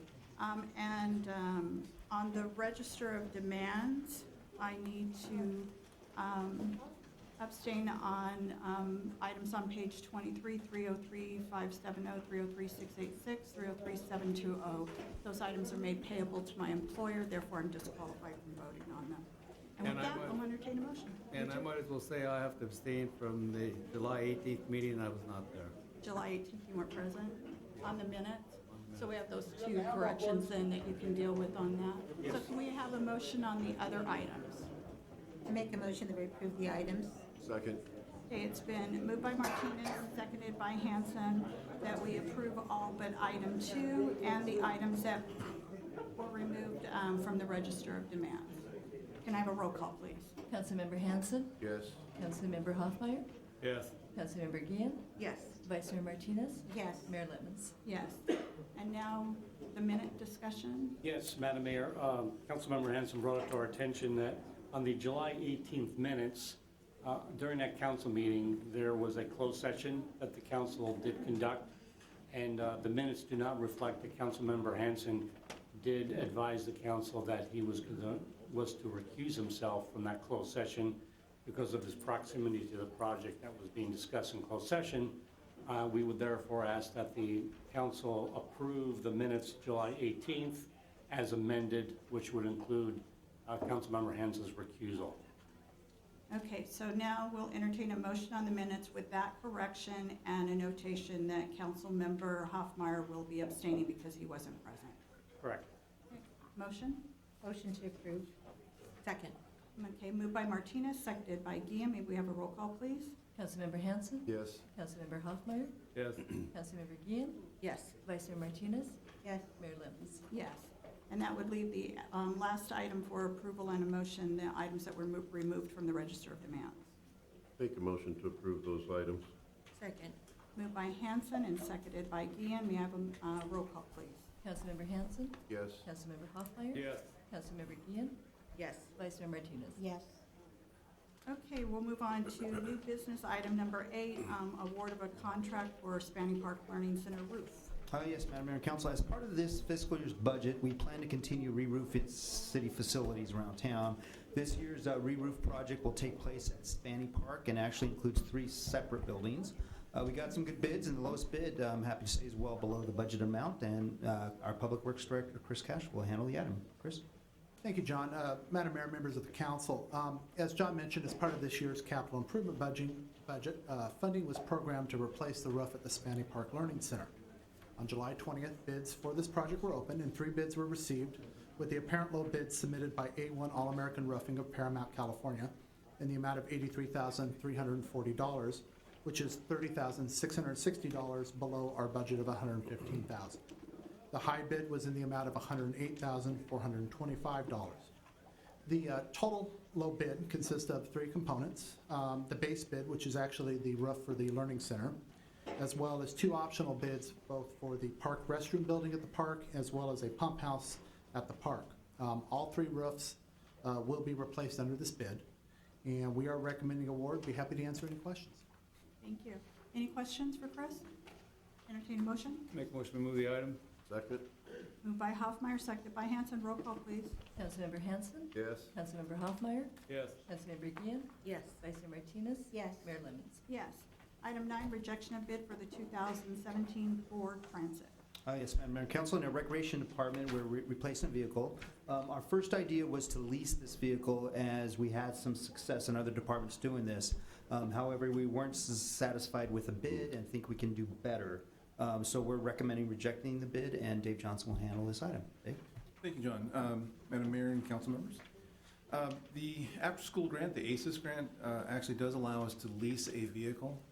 It does not allow us to actually purchase a vehicle. So with that, we attempted to put out a bid to lease a vehicle for use directly for our after-school program. So on April 13th, we did put out a bid. We only did for a Ford Transit Connect van, which is something that is very useful to our program. Unfortunately, we received a single bid.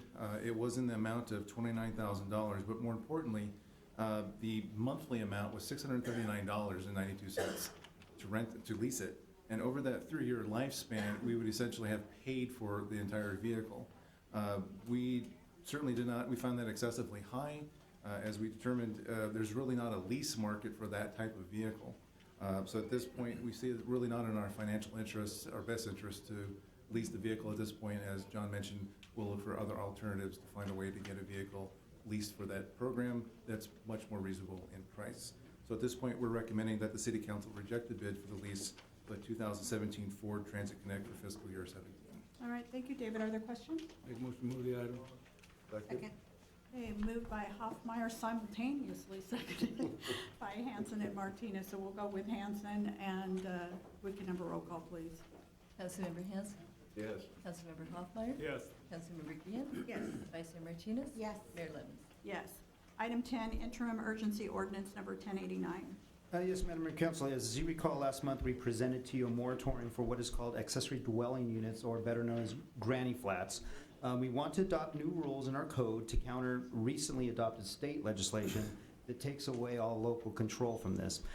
As we know with moratoriums, we can adopt them initially for a 45-day period, and then we need to extend them if we're not ready to approve new rules, and that's the case here. So we're hoping to bring these new rules to the Planning Commission later on this month, and then to the council after that. So here's Assistant City Manager Kevin Chun, who will handle the item. Kevin?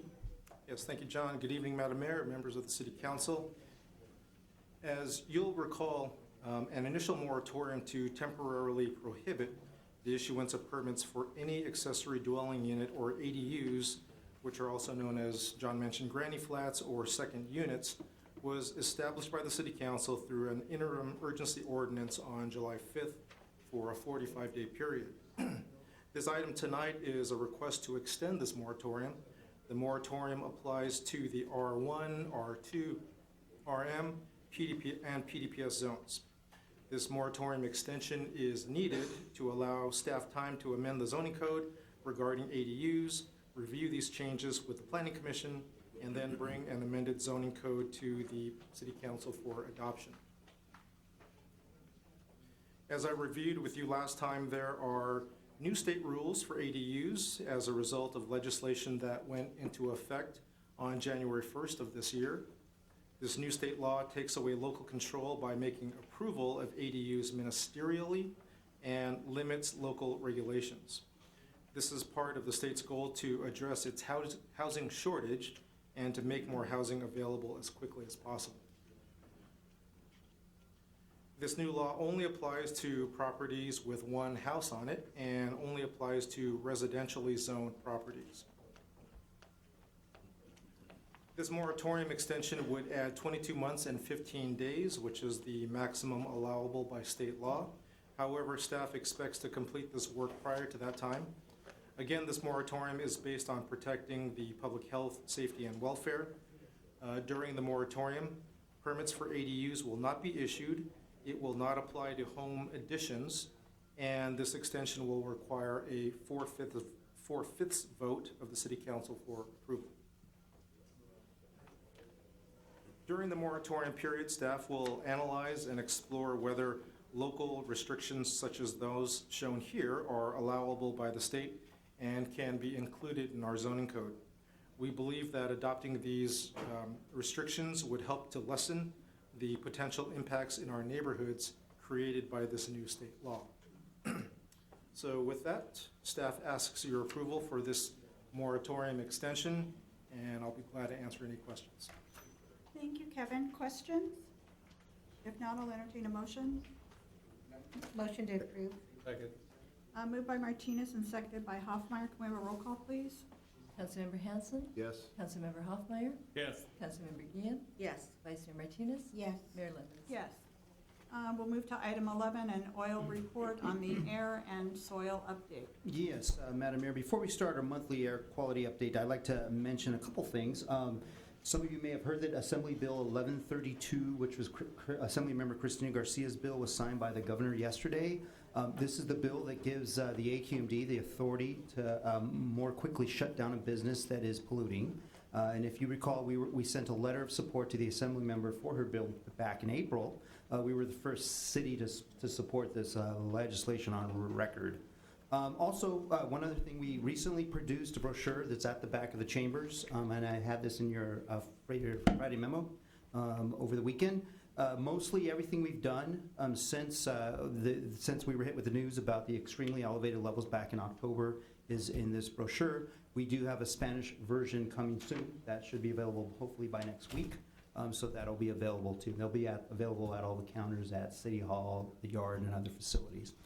So tonight we're going to have our usual air quality update by Tetra Tech, and then we'll go into a soils update.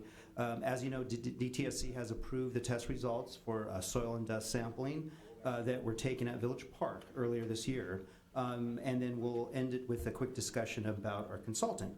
And also I might mention that with us tonight from DTSC is project manager, Mr. Haitham Saloom, who's in the audience. Haitham, you want to wave? Thank you. And also from AQMD, we have Dr. Jason Lowe. Dr. Lowe, there you go. Thank you. So with that, I will turn it over to Tetra Tech and give us the air quality update.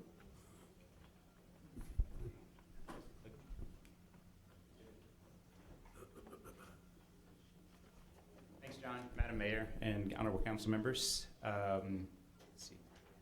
So the usual first couple of slides, just in the past we've covered background information on hexavalent chromium.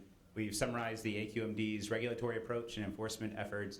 We've detailed the efforts the city's undertaken to enhance those enforcement measures, and we've updated air quality monitoring information and summarized outreach meetings.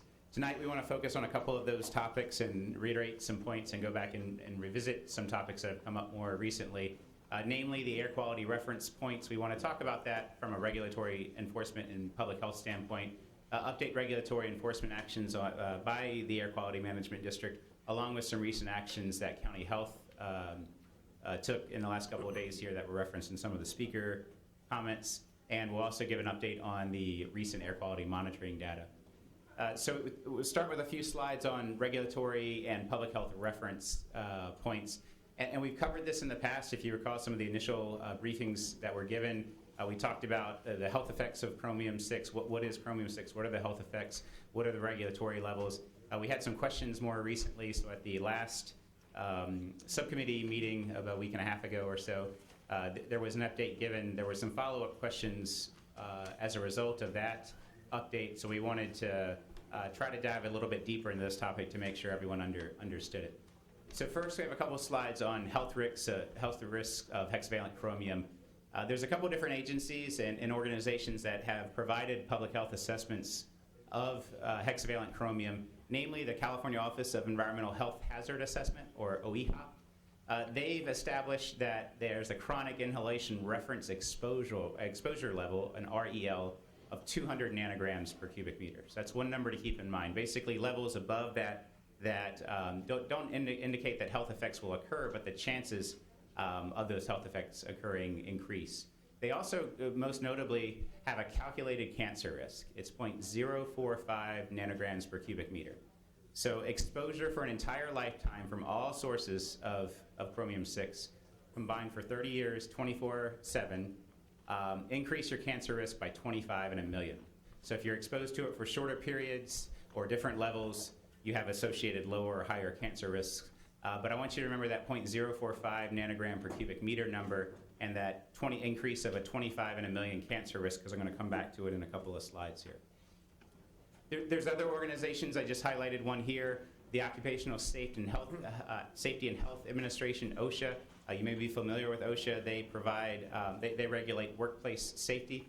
They have what's called a permissible exposure limit for airborne exposures of hexavalent chromium, which is roughly 5,000, which is equal to 5,000 nanograms per cubic meter on a time-weighted 8-hour basis, and that's assuming that the typical shift of a worker, since OSHA regulates workplaces, is for that 8-hour period. So AQMD has issued some nice reports. They're all available on their website. A lot of them are cross-linked to the city's website, ParamountEnvironment.org. I'm going to quote from one here, about the orders of abatement. Orders of abatement for aircraft and anaplex specify a 1 nanogram per cubic meter threshold as an enforcement level based on the average across samples from 3 separate days. 1 nanogram per cubic meter threshold is specifically for the purpose of enforcing these orders. In other words, it's a trigger level for these facilities to stop their chromium-6 producing activities. It's not, however, the 1 nanogram per cubic meter level should not be interpreted as a trigger level for residents or students to modify their personal activities. Importantly, the main concern with chromium-6 is the long-term exposure. Therefore, reducing exposure to chromium-6 on a single day or even a handful of days would not have much of an impact on your long-term cancer risk. So I want to dive deeper into that 1 nanogram per cubic meter and how it was established. So I'm going to go back a slide and reference that OEHA document. If you recall, OEHA provided guidance that residents exposed to 0.045 nanograms per cubic meter of atmospheric hexavalent chromium, chromium-6 in the air, have an increased risk of 25 in a million if they're exposed for 30 years, 24/7. So again, that cancer threshold that they've established is 25 in a million at 0.045 or roughly 0.5. Now what AQMD does, AQMD establishes significant risk levels based on a cancer risk of 100 in a million. These are per some regulations that exist at both AQMD's level and the state level. Since the cancer risk of hexavalent chromium increases linearly based on its concentration in the air, a cancer risk of 100 in a million corresponds to 0.2 nanograms per cubic meter of chromium-6. So the way the math works here is if you have a 25 in a million cancer risk and you multiply that times 4, you have 100 in a million cancer risk. So if you take the 0.05 nanogram per cubic meter number that OEHA established as a 25 in a million cancer risk, and you multiply that times 4, you get 0.2 nanograms per cubic meter. Now, AQMD modeled and calculated a 5-fold difference between chromium-6 concentrations at the source of emissions, anaplex, and aircraft, and the nearest residence. 1 nanogram per cubic meter at these businesses corresponds to a concentration of 0.2 nanograms per cubic meter at the residence, and that corresponding cancer risk of 100 in a million residents. So going back to the previous slide again, the cancer risk that we're concerned about is 100 in a million, and the concentration is 0.2 nanograms per cubic meter at the residence, and there's a 5-fold increase. So the way the math works is there's a 5-fold increase from 0.2 nanograms per cubic meter divided by times 5, and you get the 1 nanogram per cubic meter. So that's that regulatory threshold and how AQMD established it based on health effects. So those air samplers that are located adjacent to Anaplex and aircraft, they establish whether the businesses are in compliance with their order of abatement. And that 1 nanogram per cubic meter, if it's exceeded on the 3 business days, then the 0.2 nanograms per cubic meter is assumed to be exceeded at the residence on those days. So now you're into an enforcement action that AQMD is going to enforce and regulate. It's important to note, like AQMD said in their correspondence, that the 1 nanogram per cubic meter enforcement threshold is only applicable to Anaplex and aircraft, and it's based on the health effects of those specific residences near Anaplex and aircraft. I note that because LUBCO has an upcoming order of abatement hearing on August 17th, and that enforcement level may or may not be 1 nanogram per cubic meter, depending on what AQMD's public health calculations and model results show. So before I talk about, I usually do questions and answers at the end, but before I talk about enforcement actions and some of the recent air quality data, that's some pretty complicated math for how that occurs and how AQMD establishes that. So I'll pause there and ask if there's any questions on that topic before I move forward. You'd have to go back, and I'd have to take it back step by. Can you go back one slide? I get the second you're saying it, but it's, like you said, it's very complicated. Yeah. There's a 5. That's the part that I want to understand better, is the last bullet point. Could you do that one more time for me? Yeah. So let me just go back to the beginning. So basically, there's a 25 in a million cancer risk at 0.5 nanograms per cubic meter of chromium-6. So the cancer risk that AQMD is concerned about is 100 in a million. So 25 in a million times 4 is 100 in a million. So 0.05 times 4 is 0.2 nanograms per cubic meter. So when the residents are experiencing 0.2 nanograms per cubic meter at their house, their cancer risk increases by 100 in a million. Okay, can I stop you right there? Yep. So 0.2 at their house, but we're not measuring that, right? Correct. Is that broken down by some calculation? Correct. So then they model and calculate that, and there's a five-fold difference between where Anaplex and aircraft are located and where the nearest residents are. So you multiply 0.2 times 5, because there's a 5-fold increase, and that gets you 1 nanogram per cubic meter. So that's what AQMD's enforcement action is based on for the air samplers at aircraft and Anaplex. So if I'm putting this in layman's terms that I think I understand, you take the 1 nanogram, and as you move away from the source, that's how it depletes down to that acceptable Correct. level. Or if you have a certain risk at a source, as you get closer to the source, the level increases. Okay. Okay. Any other questions on these slides? Okay, let's talk about enforcement actions. There's been 30 notices of violation. 10 of those notices of violation were basically in 2016 or very early 2017.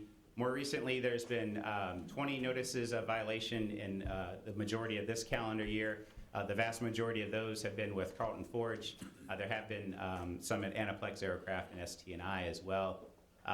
There's also been 8 curtailment orders, Anaplex and Aircraft, and most recently Carlton Forge. Anaplex's most recent curtailment order was mid to late July. Carlton Forge's most recent curtailment order was late July into early August. It just ended. Right now, there are no businesses in Paramount that are under a curtailment order. While not in Paramount, it's worth noting that LUBCO, which is on the border of North Long Beach and Paramount, is scheduled for a hearing related to a curtailment order. That's August 17th. It's open to the public. It's in Diamond Bar. It's in Diamond Bar if anyone from the public would like to attend. Given its proximity to Paramount and its location, we wanted to highlight it here tonight. Brian, before you move Yep. on, for clarity, because some of the information that was given tonight from the audience, Anaplex and Aircraft were the two that had the high readings, and they had the stipulated orders for hex chrome, correct? Correct. Is Carlton Forges, it was my understanding it was just odors. Is there hex chrome issued there too with the abatement? That's the next two You're gonna slides. do that next? Okay. So just Carlton Forge is under the curtailment order now. So a couple of highlights of the Carlton Forge order of abatement. The order is not related to hexavalent chrome emissions. It's related to nuisance odors. The key points from the order of abatement is they have to refrain from grinding operations from 3 to 5 p.m. That's based on the number of complaints that seem to peak around 3 or 4 o'clock in the afternoon. That is subject to change if the AQMD hearing board so deems it. If they've been working to install carbon pre-filters, and if those are shown to be effective at reducing odors, the curtailment can be lifted. At the same time, if they have 2 notices of violation within a 2-week period, then the curtailment period would be reinstituted. So there's a lot of focus on the effectiveness of their pre-filtration system that they've been working to install. I have another question. Mm-hmm. On the order of abatement that was issued against Carlton Forge, and they put in to stop the grinding between those peak hours, have we had violations since then? Is there anything after the abatement order went into? Yeah, so effect? there's the July 27th one, which just ended in the last couple of days, so they're not under curtailment right now. The AQMD is also focused on working with them to evaluate whether the grinding wheels they use contribute to the odor, and if so, assess potential alternatives, and there will be a written evaluation on that in the next month and a half or so. Over that same period of time, they need to provide a timeline for the installation of permanent controls to reduce odors. So there's more hearing board meetings scheduled in late August and late September on the status of that. But for the time being, these are the rules that are in place, and you can see there's several mechanisms for AQMD staff and the hearing board to insert themselves if the measures and the curtailment order isn't deemed effective. Can I go back and ask 2 more questions related to that with Carlton Forge, which is the carbon filters that they're supposed to put in place. Is there any data on that as to whether or not they work? Is this a proven technology out there, or is this something new?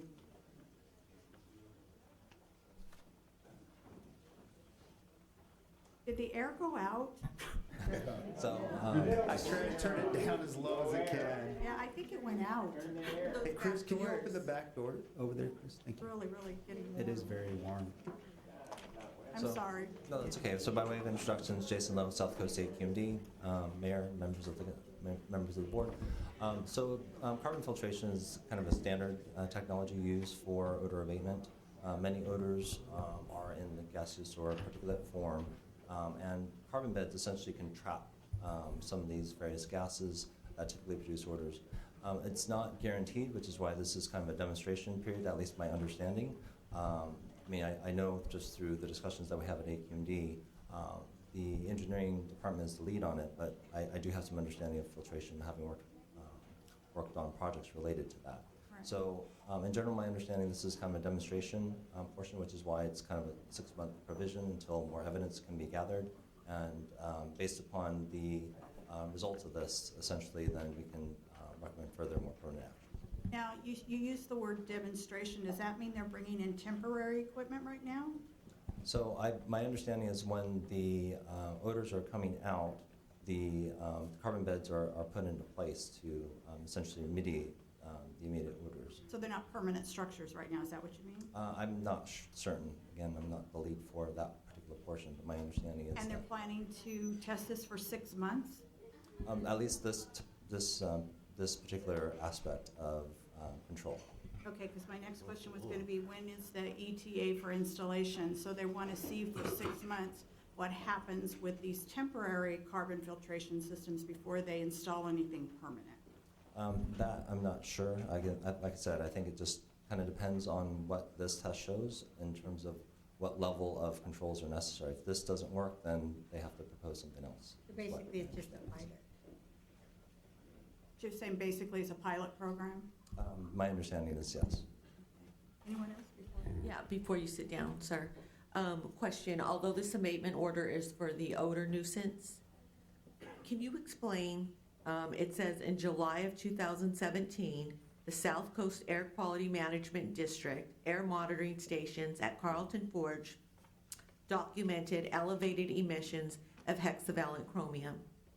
So even though this order of abatement is for odor nuisance, can you explain as recent of July that there was elevated levels of chromium-6 out of Carlton Forge? Sure. So when you're looking, we do post our quality data on the website, and I believe Mr. Jordan will be presenting a little bit more of the statistics. But specifically with regards to what we saw on several dates in kind of middle of July, we did see elevated levels at multiple areas, not just the area near Carlton Forge, but multiple areas, including the southern industrial parts, near aircraft and Anaplex. So it was a large scale, what I would consider kind of large scale throughout the city for those couple of days. Right. We're still currently investigating potential reasons why. In terms of, we've inquired with the medical facilities to see, we did notice that, during that time there was a heat wave. So we just wanted to know if there was any change of operations in terms of, ventilation that the facilities may be undergoing. Some of the ones that we inquired with indicated that they did not change any of their operations. We've looked at other potential sources as well. I mean, we're not limiting our scope to just facilities that we know. We're also looking at different potential sources, working with the city to look at other potential activity that may be occurring because construction, there has been some references that indicated cement working, road working may produce hexavalent chromium. So just trying to get an understanding of what kind of activity is going on. In fact, we're working with the city to see if we can do some of our own testing of that theory, which may also, going back to those who are looking at the Lincoln results, we're looking at other potential sources nearby there. So, we are continuously looking at this issue, and, we don't have all the answers, but science does take time when you're doing kind of this more investigative approach. I think with the initial results that we have with aircraft and Anaplex in October, everything was clear cut because the emissions were so high. Now, and they're also continuous, I should also mention that. The way our sampling and strategy was able to assess that, if there are some sources that are not continuous, that makes our analysis of the data much more complicated. So, we have to kind of dig a lot more to get a better understanding of these elevated but not super high levels that we saw in October. So that's kind of one of the more challenges that has been facing at least the science part of the investigation. Right. I just didn't want to have a false sense of security that Carlton Forge is only putting out orders. And then with this public health directive that comes directly with the information from the AQMD, it does show that there were high levels of hexavalent chromium. So I just don't want to have a false sense of security that Carlton Forge is not being given, that there is hexavalent chromium in that general area. Right. I mean, as many of you may know, we've been monitoring kind of outside the Carlton Forge area for hexavalent chromium and other metals for the good portion of 3.5 years. So we've been out there for that period of time. Part of the results from that monitoring spurred the intensive monitoring that occurred later on in October of 2016, namely because we did see the elevated levels, or we saw the levels of hexavalent chromium start creeping up in that year, and we didn't have any upwind monitors of Carlton Forge to verify that it was indeed Carlton Forge, because we want to make sure that we're have the correct science in terms of, absolutely our agency is here to protect public health, but we also want to make sure that, if we're attributing sources of pollutants to a facility, we want to make pretty sure, because it does affect, the population, and it does affect the jobs that are there, and we want to make sure on the science side that we're confident. So sometimes that confidence does take time. Right, and this wouldn't be coming out if you weren't confident that there was an issue with hexavalent chromium. Right. I mean, to kind of secure a little bit more confidence, we're trying to do some on-site measurements.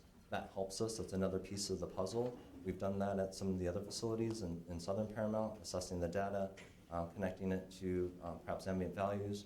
If there's anything that's obvious, we already point that out to them to address any potential emissions immediately while we work out the rest of the science. So, it is, even though there's not a lot of perhaps movement on the outside scale, there is a lot of movement between the agencies, facilities, the city, our other agency partners. So there is a lot of attention being given to, the different levels that we've been seeing from the moon.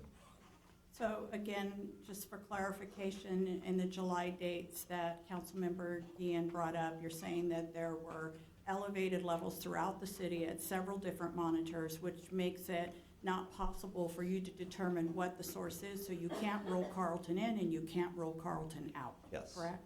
Okay, thank you. Well, then I have a follow-up question.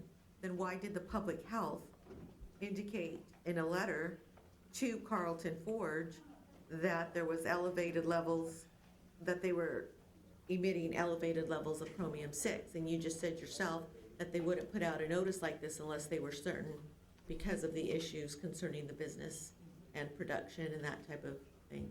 Right, so I'm not sure what other information the Department of Public Health would have at the time. That was issued independently.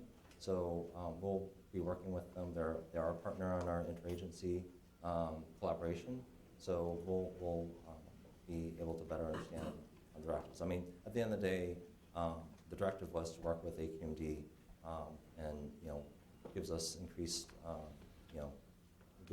motivation to work with all of the stakeholders involved to get the levels lower.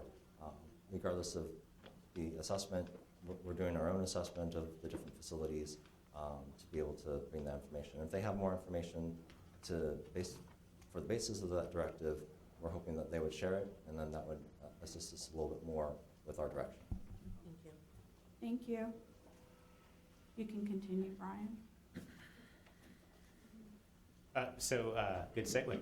So as noted by Councilmember Guillen, the Los Angeles Department of Public Health did issue public health directives to 4 businesses in the city. Some of the speakers referenced it as well. There was some media coverage associated with it. Weber Metals, Carlton Forge, Matco, and Press Forge. They specifically referenced Section 11.02.190 of the LA County Code, which is a public health nuisance abatement section of the county code.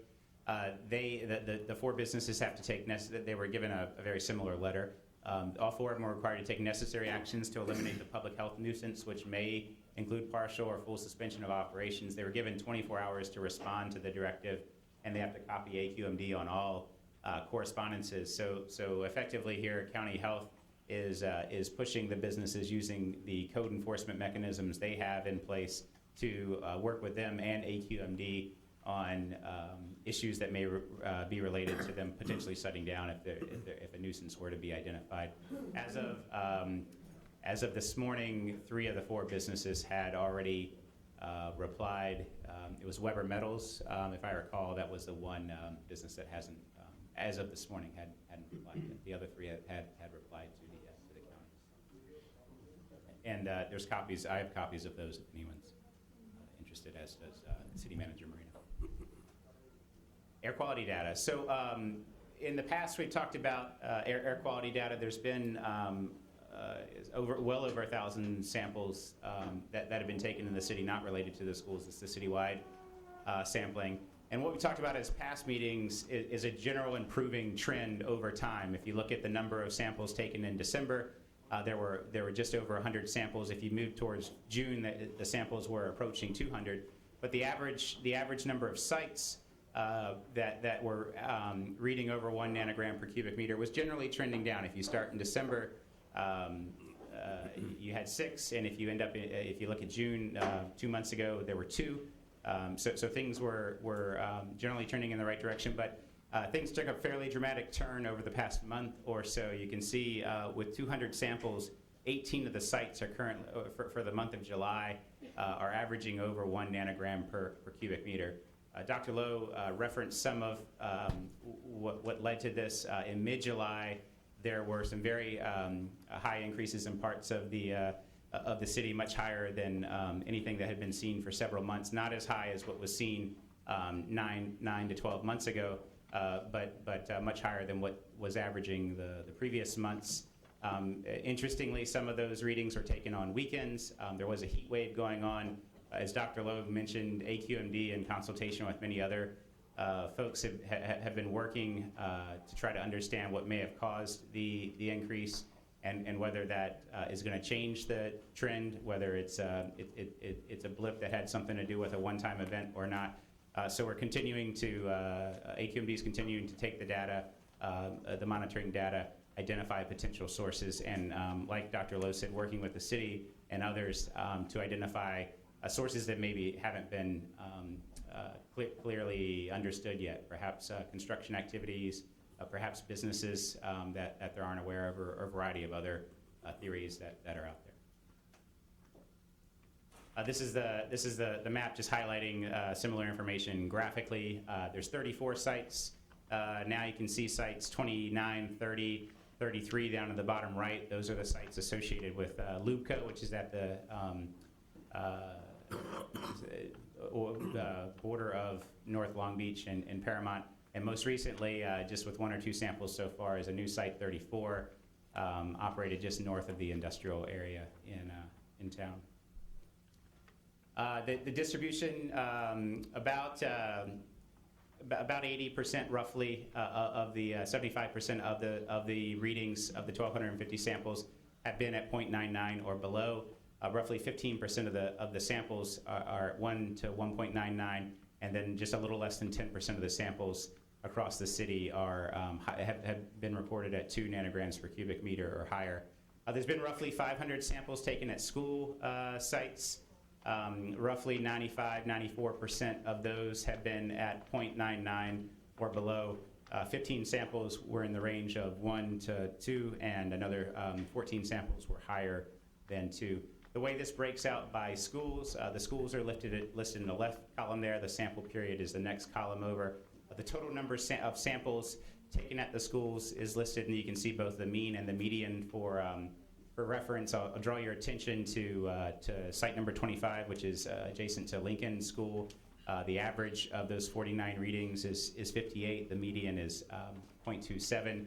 It's also worth noting gains at 0.55 average for the 34 sites. There's gains and gains too. Gains has 54 readings, and the Mochler readings as well. The number of sites averaging 1 nanogram per cubic meter or higher, except for the most recent month, has been 0 per month. Gains for the month of July, the Gaines site did average 1 nanogram per cubic meter, above 1 nanogram per cubic meter is the one school site for July. Moving forward, CARB is no longer going to be sampling at the schools. AQMD is taking over the sampling at the schools, and they'll be sampling at only 3 schools moving forward: Mochler, Gaines, and near Lincoln. If you reference back to the previous sites, those are the schools that have had higher readings. So moving forward, when you see the data, you'll see it for Mochler, Gaines, and near Lincoln, unless additional air quality data indicates otherwise. And that's it for air quality. But before we transition to soils, any more questions on the air quality presentation? I have a question. So in your past presentations, you've mentioned that the air quality is trending down. What's your analysis now?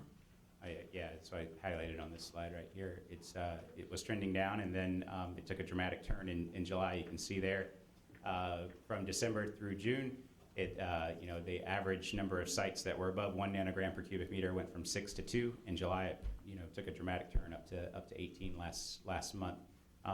The last 2 or 3 sample readings were lower than the mid-July readings, which had the higher numbers.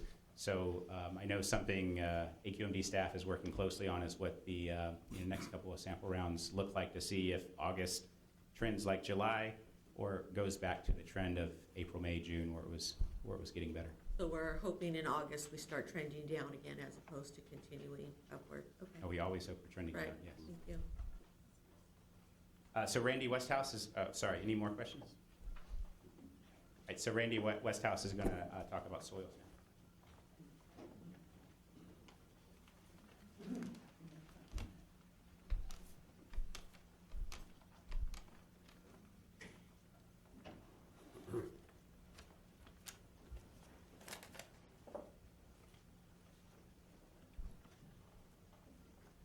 Good evening, Madam Mayor, council members. I I gave an update on July 27th at the subcommittee, and we had just gotten approval of the final report from DTSC the day before, so that was an abbreviated presentation. So tonight I've got a more extended presentation, and we'll actually walk you through some of the data that we collected for the soil and dust samples that we collected at the Village Park site. The first part is, how did we actually get authorization to do the sampling? And the way that happens is there's an agreement that was executed called a voluntary cleanup agreement that's executed between the city and DTSC. And that was executed on January 4th. And it basically outlines the responsibilities of what the parties are responsible for. The city and their consultant, which in this case was Tetra Tech, is responsible for collecting the dust samples and then preparing deliverables, which would include a work plan and also a report, and then any lab data that's provided by the laboratory that Tetra Tech was using. DTSC provides oversight services, and they review all deliverables and then approve the deliverables once they're satisfied all comments have been addressed.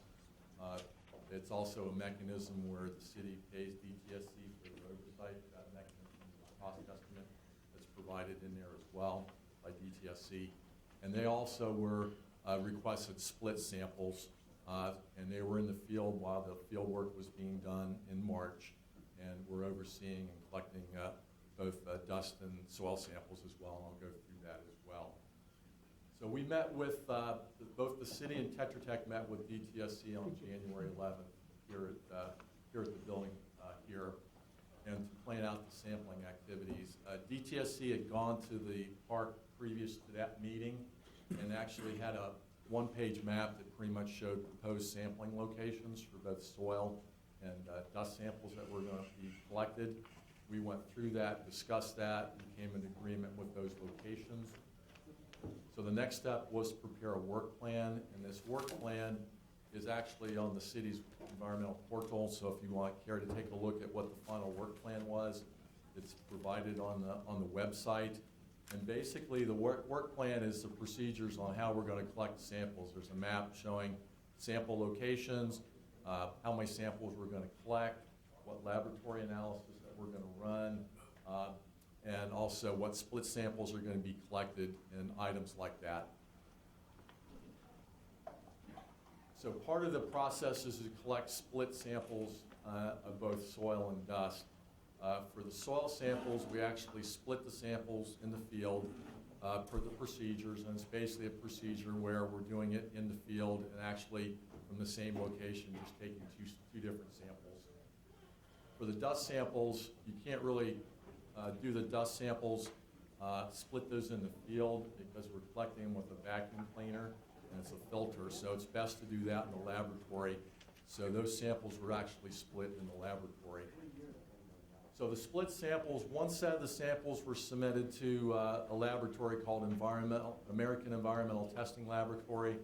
They're located in Burbank, and they're under subcontract to Tetra Tech. And then another set of the samples were submitted to Advanced Technology Laboratories. They're located in Signal Hill, and they are under contract to DTSC to do the analysis. So DTSC reviewed and approved the work plan. They had some comments on the draft work plan. We responded to those comments, and they approved the work plan, and then we went forward with scheduling the date to actually collect the samples. Now, as far as what we actually analyzed for the samples, we collected Title 22 metals, which is also called CAM 17 metals, and this is a list of 17 metals that are used commonly in industry, particularly for metal fabrication like you have here in the city. In addition, there was 4 samples that were also collected for metals: chromium-6, manganese, tin, and titanium, and those are also used nearby in metal facilities. So we had a total of 21 metals that we're doing samples for. And I also wanted to add, the work plan was, there was a study that was done in 2014 by Carlton Forge, and they actually did 2 sampling events for both soil and dust. In agreement with DTSC, we decided to follow their sampling protocol, just how to sample both the soil and the dust, and we also matched what laboratory analysis that were done as well. So that's laid out in the work plan, but we essentially followed to try and replicate what was done in 2014 in the sampling events that we did this year. Sample locations. This map just shows the sample locations at the park. You got Illinois Avenue on the left side and Somerset on the top. We collected 8 surface sample locations. Those are in the red dots. Most of those were, I think 7 of those were collected in grass areas, and then BPS 3 over on the right in the middle there was in a sand area. And then we also collected 5 dust samples. 3 of the 5 dust samples are shown on the left there, VP5, VPD4, and on the top VP1 were collected on sidewalk areas. And then we had VPT2, which is on the upper right-hand corner, was just collected on the basketball court. And then VP3 in the middle was collected at a skate park samples. So this is the locations that we collected doing the field work. And we just had one change in the field that we did. The sample location for dust location VPD5 was closer to the lower left. It was at a drainage culvert. The area wasn't big enough, so that location was moved further to the west and on the sidewalk. And that was a variance that was approved by DTSC. So it means it was different than what was shown in the work plan, and that sample location was moved. Okay, we collected these samples on March 2nd. It was all conducted in one day. DTSC had a representative, both the project manager, Hassan, who's here, was there, and also a DTSC geologist. Tetra Tech, we had a field sampling technician, a geologist as well, and then myself for performing the work. The soil samples, we collected those from the surface and also from 1 to 3 inches. The surface samples, we used a trowel, dig a small hole, and then collect the sample. For the deeper samples, the 1 to 3 inches, we used a hand auger and basically drill down in there. We have sleeves, metal sleeves, and we basically then empty the contacts of the sleeves to collect the samples there. And we actually put it in a plastic bag, shake it up so it's homogenized, and then actually put the soil then into glass jars. And then the dust samples, as I said previously, we did 5 dust samples. This picture here shows my geologist out there collecting samples with a Eureka vacuum cleaner, and it has a cartridge filter, and we just collect the dust in there. And there's blue tape there, and we do a 60 square foot area where we do the sample, and we want to weigh the sample after we sweep that entire area, and we want to have 50 grams, so we actually weigh it, and the procedure pretty much says to have 50 grams. If we don't have enough weight, then what we do is we expand that area 30 square feet at a time until we actually get enough to do that. And then the samples then is collected in a Eureka vacuum cleaner, just like it was done in 2014. We followed the same procedure that was done in that 2 sampling events there. The cartridge filter is opened. We take that and put it in a plastic bag and then send that to the laboratory under chain of custody procedures for collecting the dust samples. Well, next we're going to go through the soil data. And I've split this up. I'm going to talk about the soil data first, and then I'll talk then about the dust sample data that was collected. So I'm going to have 3 tables here. We actually collected a total of 17 soil samples at the site. We had 8 locations, so we collected 2 samples from each location, 1 at the surface and 1 at 1 to 3 inches, and then we also had 1 duplicate sample. Now, what's important here is we take these sample results from the laboratory and we compare them to different levels. One level that we compare them to is the upper background level there. And this was a background level that was calculated in the 2014 report. 10 sample locations were collected. They do a statistical analysis, and this is a background level that we compare our samples to. And this is just, the background just means levels that you expect to see in the area based on other data that was collected. Tetra Tech did not collect those. It was done by the Carlton Forge work back in 2014. Then there's two columns there that says 2016 RSL and 2015 RSL. The RSL is an abbreviation for its EPA guidance number for human health risk, and it's a regional screening level. And these are commonly done at Superfund sites, and they're regional, so they may not apply in all areas of the United States. The 2015 regional screening level was what Carlton Ford based in their report in 2014 and compared the results that they got. We also added the 2016 because periodically over time these levels change in that. And what's important about these regional screening level, it's a cancer risk or it could be non-cancerous, but it's basically exposure risk for, it's a maximum screening level for 1 in a million cancer risk basically from human health. It does not include ecological risk, it's mainly human. So we commonly use this when we're doing soil investigations within California and other states as well to compare what we found at the site versus these regional screening levels. So we've got 21 metals that are shown here. I'm going to highlight a couple of those. One is arsenic, and you can see we've got 6 samples across there that are shaded in brown. Those levels are, first of all, they're below the background levels, which is 5.5, which is what was found, what we typically expect to find. But it's greater than the EPA regional screening levels.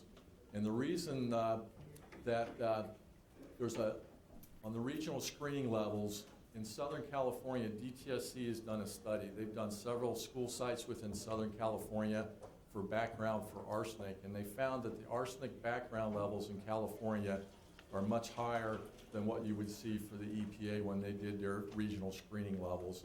So the number that is used is 12 parts per million or milligrams per kilogram, and that's commonly used. I've done several school site investigations in Southern California, so that's a common number that we use to compare arsenic.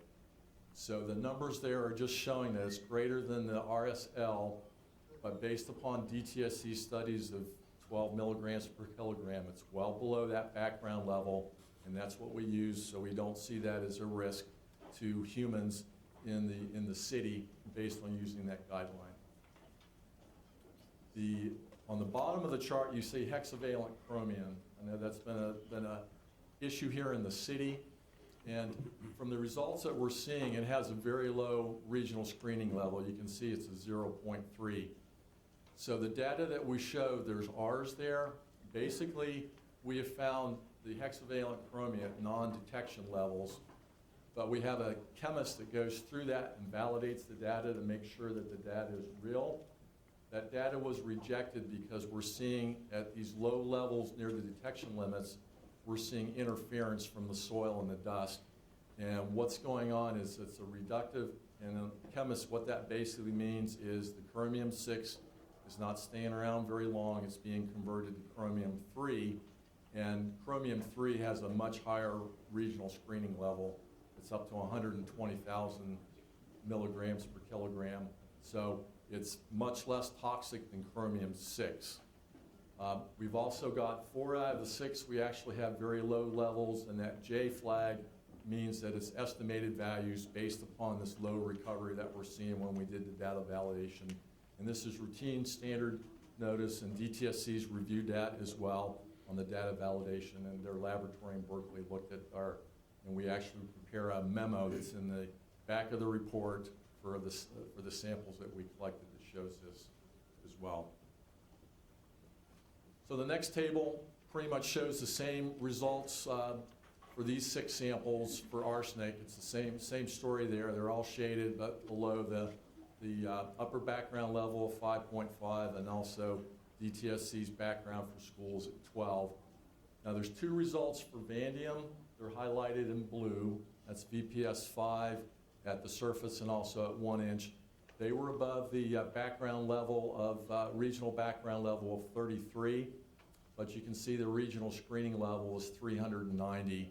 So we're well below that, so it's really not a concern for human health risk for occupants of the park. And again, hexavalent chromium, we're again seeing some results. We've got 4 of the samples where we actually have results that are estimated with the J flag at low levels, close to the lowest detection limit that we're seeing. And then we've also got some more data that was rejected during the data validation process. But again, those are all non-detects at very low levels from what the laboratory can see. And the last table just shows the last 4 samples. And again, arsenic is very similar as we saw in the first 2 tables there as well. And again, chromium, again, we've got 1 of the 4 there that's got an estimated value, and then the other 3 values there have been rejected due again to the data validation issues and low recovery. So just to summarize the soil sample results, we talked about the metals were compared to the regional screening levels, and again, that is based on both cancerous and non-cancerous risk to humans at 1 times 10 to the minus 6 or 1 in a million, and then also background levels, which was again a study that was done in 2014 for 10 samples that were collected in the vicinity of the site. We talked about vanadium. We had 2 samples that were above the background levels that were found in 2014, but they were well below the EPA regional screening levels. We had no metals that were detected above the regional screening levels in soil. We discussed arsenic was detected at less than background levels. Just pretty much, again, reemphasize that the levels that were used for background in Southern California through a well-established study by DTSC at school sites is 12 milligrams per kilogram.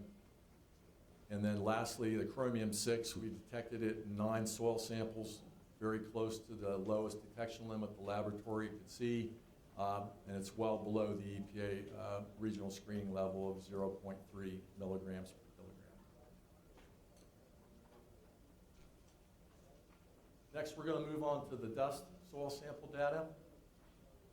And we're going to have 1 table here. We just collected 6 samples, and we just have 1 table here that shows all 6 for the dust samples. And I'll start out again with arsenic. We saw a similar finding with arsenic. We've got ranges there from about 2.5 to a little less than 4 or 4.8. And that's below the upper background level of 5.5, and it's also below the background of 12 milligrams per kilogram.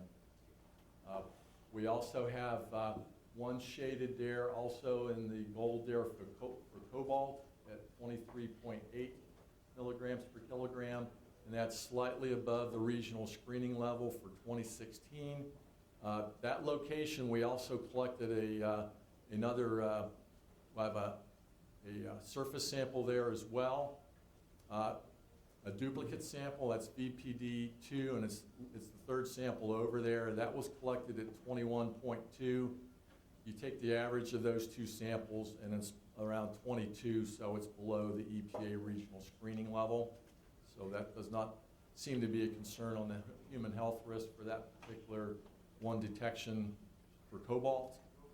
And then we have 6 metals that are shown in blue. I'll start at the top. We've got barium. We also have cobalt, copper, molybdenum, nickel, and also zinc. And those highlighted in blue, what those mean is that they're above the upper regional background levels that were found in the study in 2014. However, they're well below the EPA regional screening levels. So not a concern from the human health perspective based on that EPA screening levels. And again, hexavalent chrome, you can see we've got 6 samples there. We're actually able to get low levels for 4 out of the 6 samples. And then the other 2 samples there were both rejected in both runs that we did for hexavalent chromium due to the low interference and recovery that we're seeing in the laboratory for that analysis. So a summary, we went through the 6 metals that were detected above background levels, but they were below the EPA screening levels. We talked about cobalt in one dust sample, but the duplicate sample was below. When you take the average of those 2, is below the EPA regional screening level. Again, arsenic was detected less than both the local background levels in 2014 and also the DTSC school background level of 12 milligrams per kilogram. And for the dust samples, we were able to detect chromium at very low levels in 4 of the 6 dust samples, and they're well below the EPA screening level of 0.3 milligrams per kilogram. So conclusions, in the report that we put, that we prepared in DTSC review, we made a recommendation of no further investigation of metals in soil and dust at the park based upon the sample results that I just reviewed. And that's only at Village Park. That doesn't apply to any other areas in the city. That's basically just for the park based upon the sample results that we did on our March 2nd sampling event. DTSC reviewed our report. They did not have any comments on the report. I know their project manager, who's here tonight, reviewed it. They had toxicologists review it, and they also had their lab in Berkeley, California, review the report as well. And this final report's available on the Environmental Information Portal if you want to take a look at it. I know some of the residents have looked at it and have asked some questions about it based upon some of the data that was presented. And from our findings, we find that the metals in soil and dust, and this is at the park, are not a significant contributor to human health risk for occupants of the park. And the full report is available on the website there on the environmental portal. And then one other piece of information I wanted to throw out, the Los Angeles County Environmental Health has conducted a study. They collected 10 soil samples near Aerocraft and Anaplex. They did not do any dust samples. I've got a chance to review that draft report. It hasn't been final yet. We're expecting that to be released. They're finding similar results to what we found, low levels of metals. They don't see any issues with human health concerns. And I know as soon as that report is published, it'll be made available on the website as well. And I think the intent is we'll be doing a presentation on that one once the report's been finalized as well. So that concludes my presentation. Be happy to answer any questions. Anyone have questions for Randy? I do. Real quick, I'll make it quick. Is it more likely to get any of those metals, the readings, in the topsoil? Like, let's just say there was contamination. Would it be more likely in the first half inch or quarter inch? Or would it be more likely further down into the ground? In this case, since mainly it's particulate that we're worried about and dust, you're going to expect to see a higher reading in the surface levels than you would below that, just because dust is going to accumulate on the surface. It really doesn't migrate below that unless you dig a hole and do that. So we would expect to see higher levels of the surface. So then my follow-up question is, when the discussion started in January to do the testing took place in March. What type of controls did you have in place? Did the Public Works wash down any sidewalks? Did they cut the grass? How much prior to the soil testing was the grass cut? Was it washed down? Did we have rain? All those would be things that should be of concern, correct? Right. And they could influence the data. Right. I don't have the information as far as the landscaping. I'm assuming it's done on a routine basis, and the city can probably answer that question. It is not, or it is on a routine basis?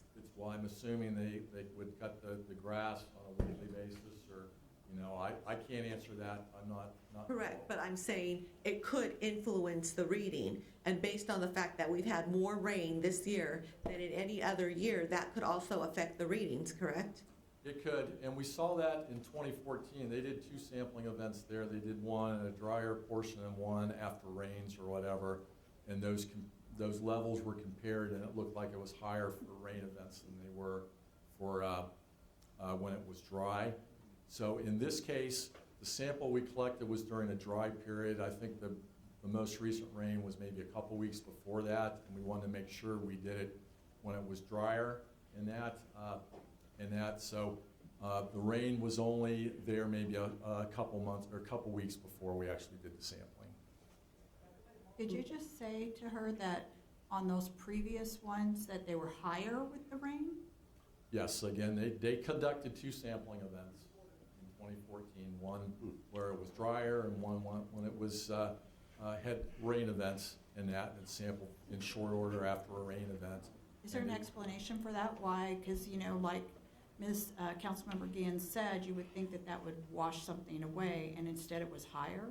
Well, I would think one explanation was since you have dust and airborne with rain and stuff, you could expect more being taken from the atmosphere everywhere and then actually being washed, so it's actually sitting on the surface. And that would depend on how much it would rain, if it would wash away, how much of a stormwater flow that you would have off of that. But again, keep in mind, our locations that we sampled for the soil were grass areas. So when we did the samples, we would cut off the top of the grass, and then we would actually collect the sample underneath the grass there. So even if you had rain events in that, still most of the dust particles and stuff would be in the upper portion of the soil, and they don't readily migrate. I think You that's, stated- Go ahead. You stated you went 8 inches down into the soil for sampling? No, we did a surface sample, which is right at the surface, where there's grass. We actually cut the grass plug out and sample right at the top with the trowel. And then the other sample, the deeper sample, was just 1 to 3 inches. And we used a hand auger. You drill down. It has stainless steel sleeves. We take those sleeves off and then empty into a bag. And I like how you had the split sample, how you had the soil and the dust go to 2 different laboratories for testing. Yes. And they came back about the same. Yeah, and that's a pretty routine That's a procedure valid. that it's done so that we compare, have 2 different laboratories and see if we can agree on the results or not agree. A valid result. so if I could ask Mr. Cash, how often is that public park cut the grass? It's mowed weekly unless rain interrupts it, but it's on a weekly basis. I thank you. Any other questions? A lot of data. I would like to ask the same questions to Mr. Heisman, if I could have that opportunity from DTSA.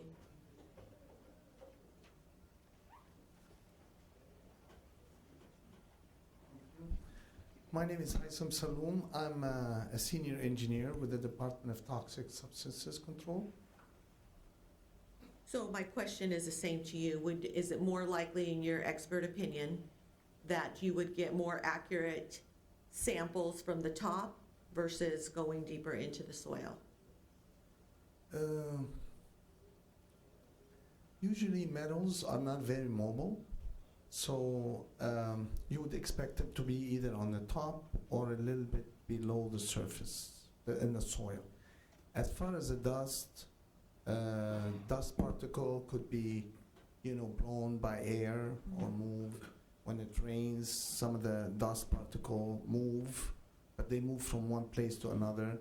And when we did dust sampling at Garden Forge, he's right, when we did it after the rain, when it rained, a lot of the dust accumulated in lower areas, and we purposely vacuumed these areas to collect the dust so it's not gone away.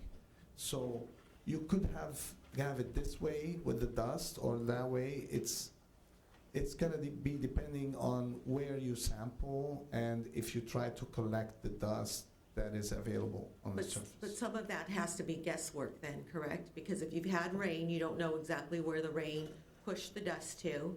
So you can't specifically, scientifically say that in this place that we tested was not affected by the rain. And in March, we did have a lot of rain.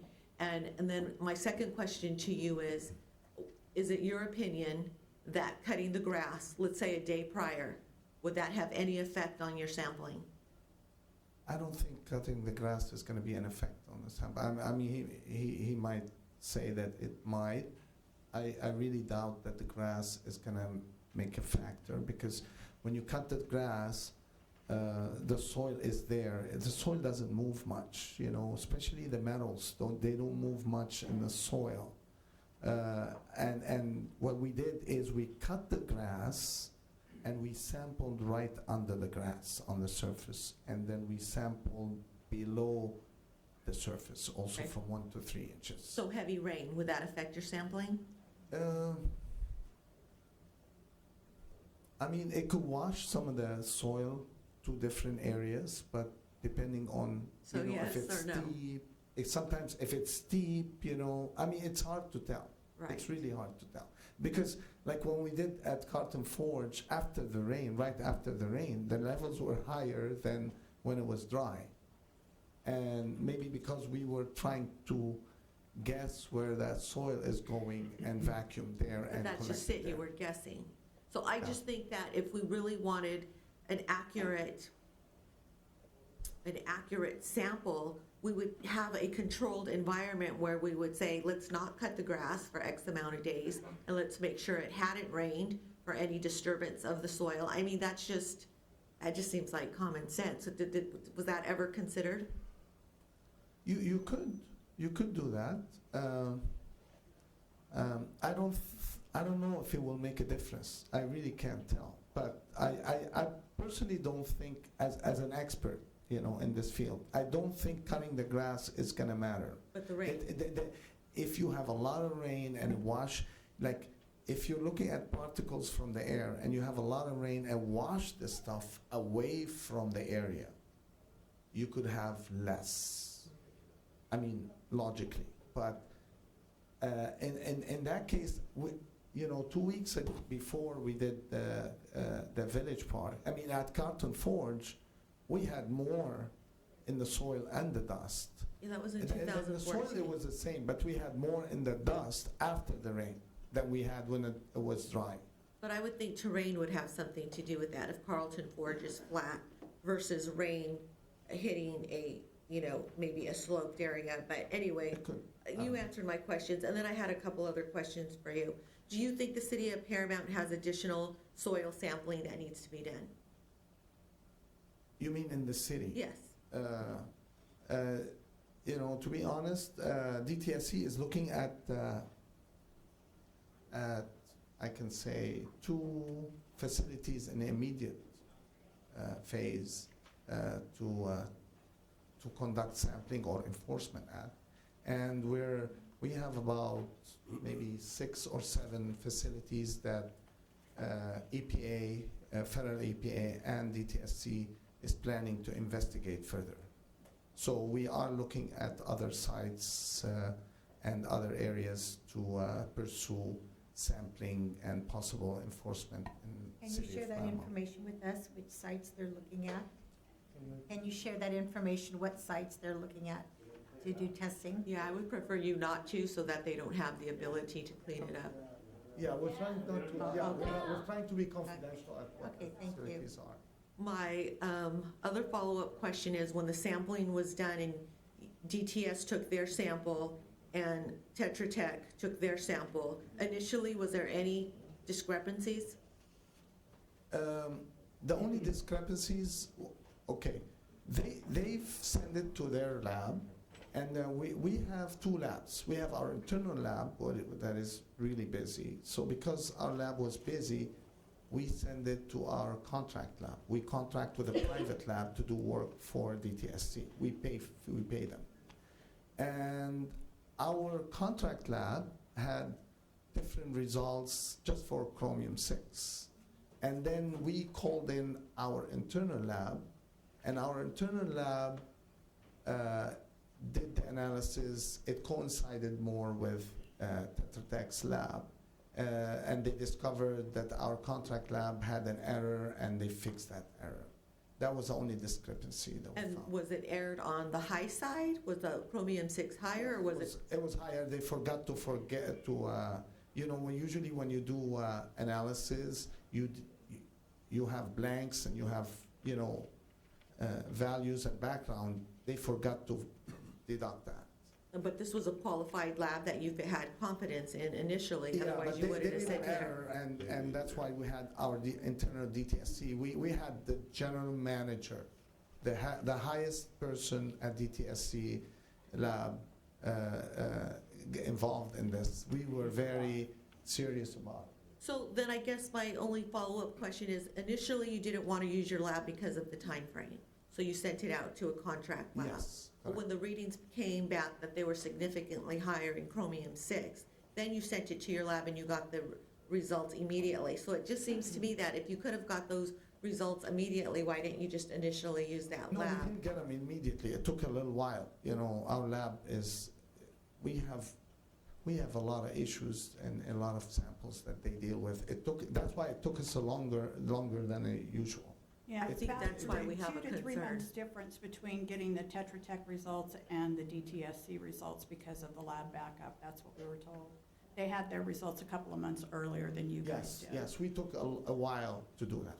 Our lab took a while to do that because we have a lot of Right, it's not a analysis private they're doing, industry, and you we're have the limited region. in Yeah. resources. Well, I appreciate your candidness and the fact that you were transparent in the dispute in the initial reading, so I do appreciate that. You didn't just say that you got a reading and it was the same as Tetra Tech. You told me that there was a discrepancy initially, and then you redid that. That is called transparency, and I had not heard about that prior, other than just from you, so. That was reported at the subcommittee meeting, and you were there. I'm having a conversation with him about what I heard, and so I don't think you can say what I heard.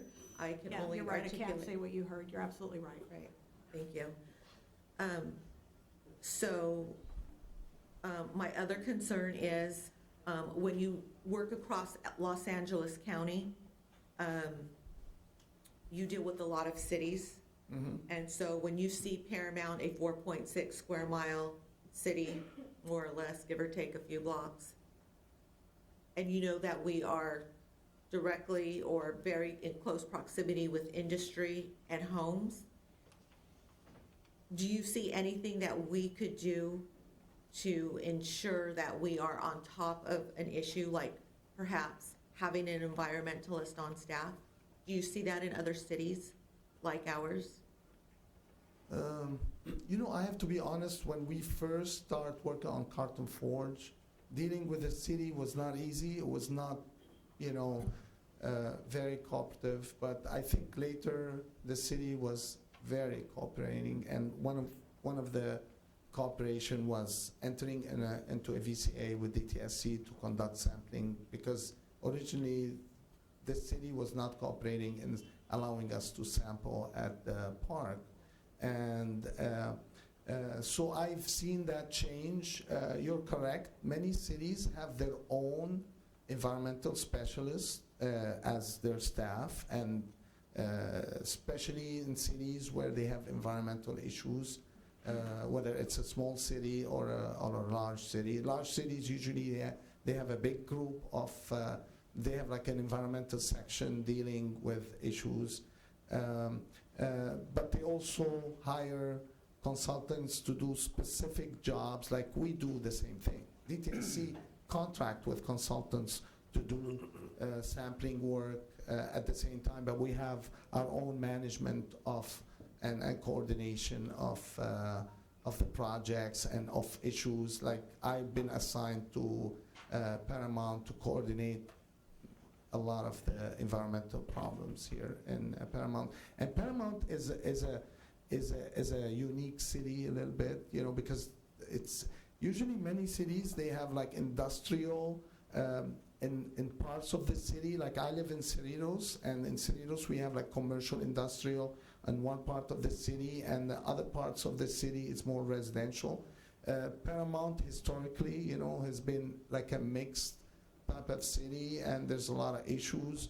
I think the environmental issues are very essential and important in this city, and DTSC, that's why they've assigned me to coordinate Paramount. We usually don't do that. So because this city is special, and it's an environmental justice city, as far as we're concerned, DTSC is very concerned with the public, with environmental justice. Environmental justice with our new director has been pretty much embedded in our work, and we give it a little higher attention because of this issue.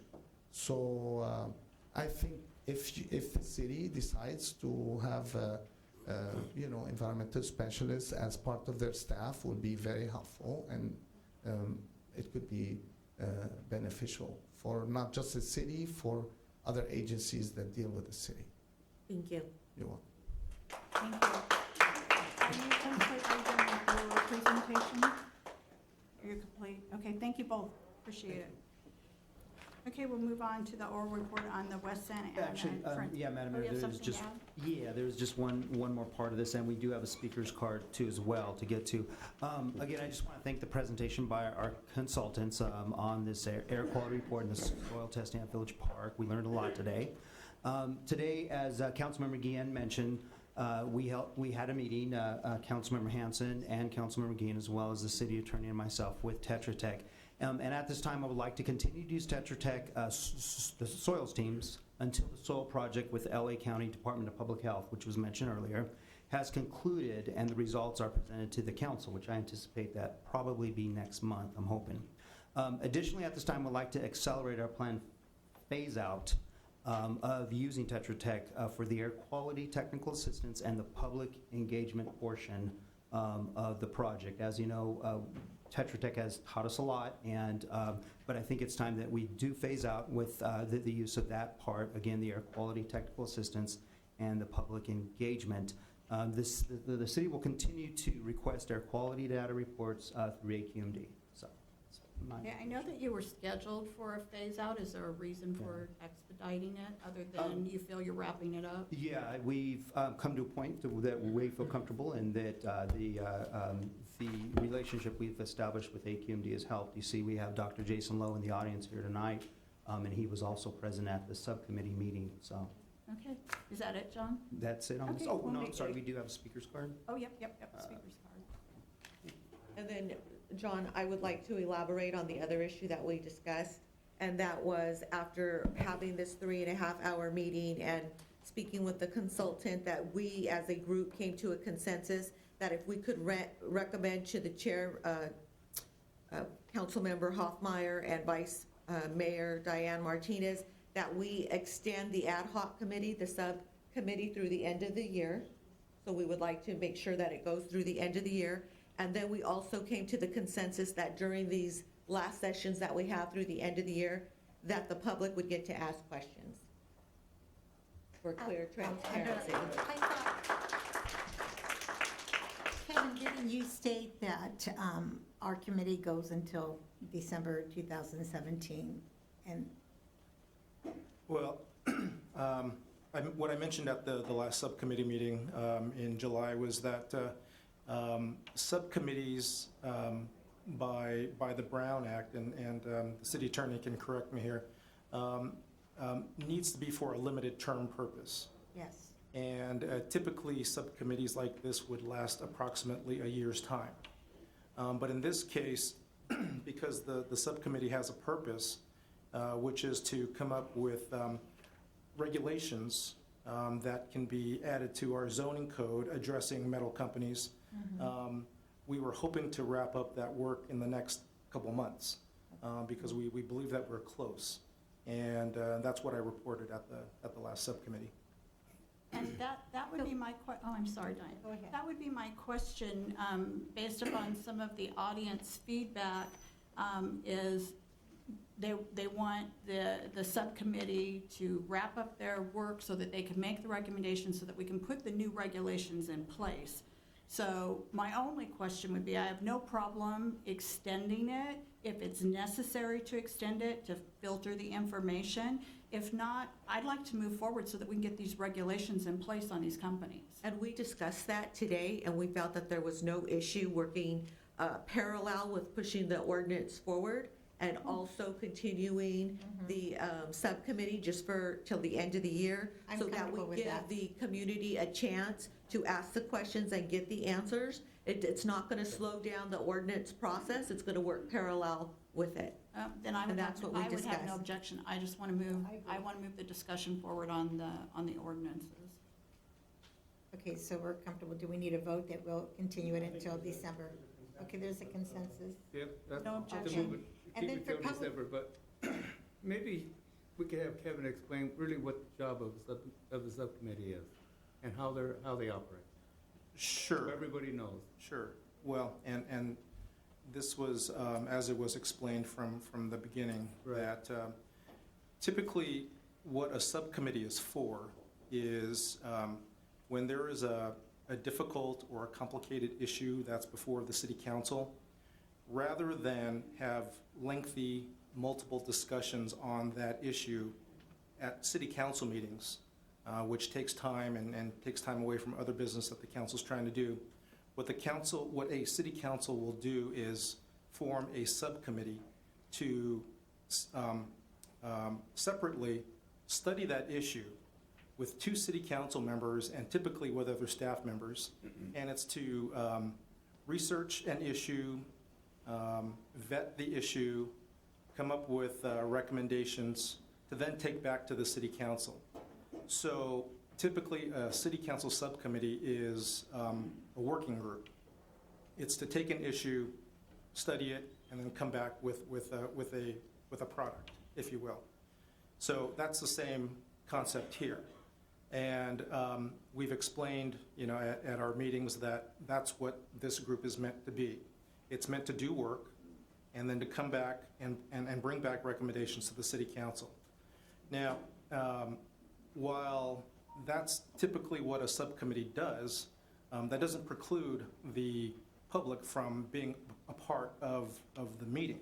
And that's why we've opened it up as a public meeting and had it in a venue that could hold, 100 or more people, so that they could see the workings of a subcommittee.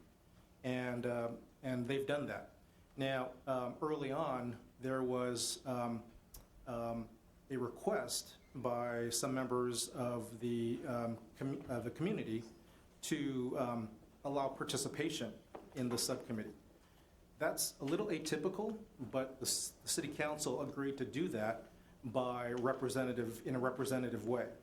And that's why we have members or participants on the subcommittee who were selected by the city council to be the community's representative on the subcommittee.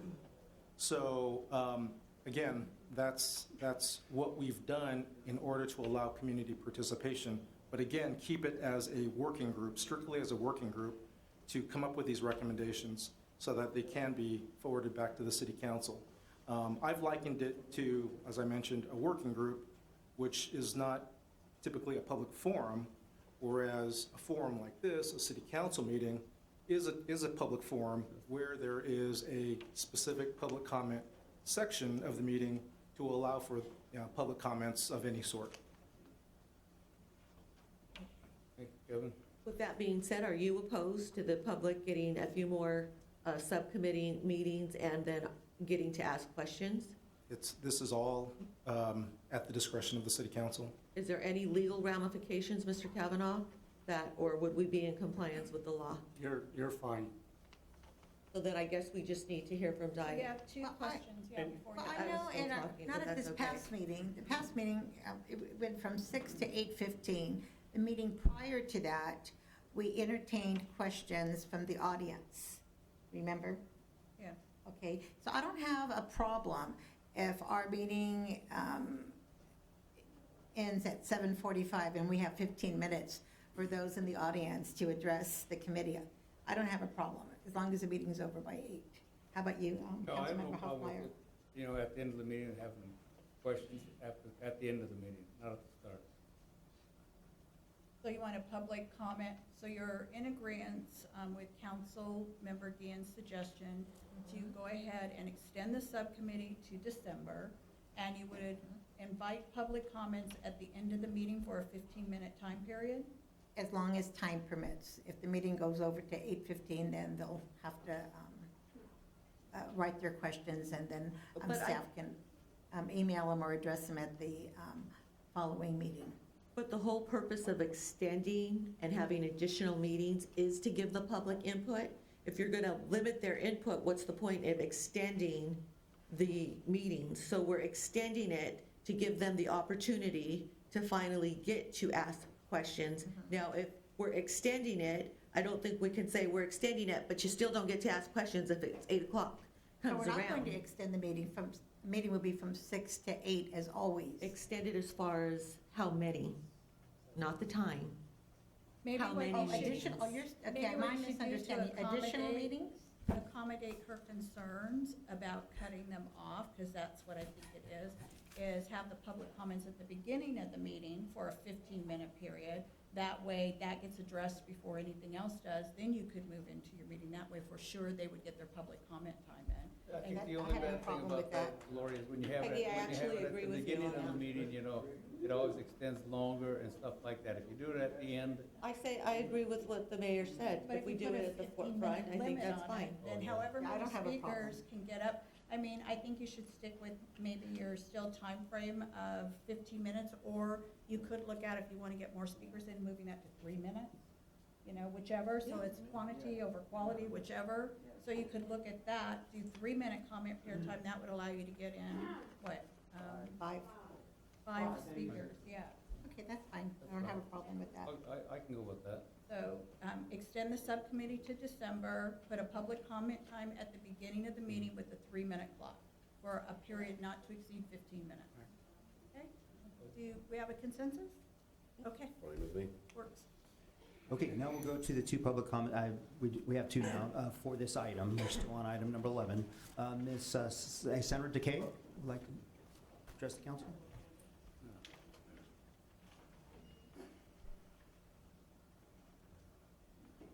Thank you, and finally, before I go to my comment, I want to show you something. This is an air filter that I purchased, and I decided after 3.5 weeks, I'm going to see just what I've been catching in my house. You want to pass that around if you want. How much did you pay for that air filter? I paid $2,500. I gave you guys the information. What kind is it? It is the one from, it's the one that Mr. Williams can explain that a lot better than I can. But it has filtered so much that I had to clean it. That's how good this filter is. And I've bought extra filters because the air in my area is so bad that I don't think it could last a whole year, let alone 6 months. Now, going to my comment since I'm on the clock. Thank you once again for the opportunity to address this council with community concerns.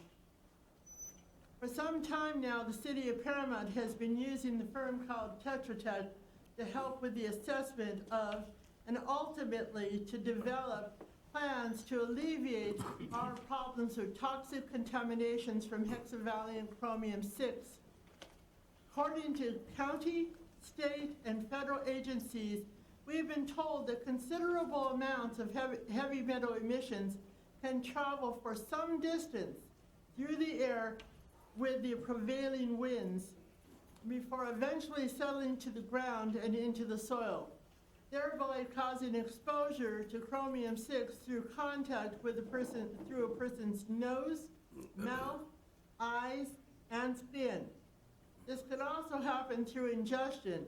And quite frankly, what kid do you know that hasn't run in from outside, from playing, and forgotten to wash their hands before eating lunch? After playing outside, come on. And any of you who said that you didn't do it as a kid, you either are paragons of virtue or you're lying. It's the truth. Frankly, I thought it was a wise decision to seek out help mitigating the problem. But recently I have seen news reports and I've read articles about the company Tetra Tech mishandling soil samples and submitting false data on contaminations for some of their high-profile projects with the Navy.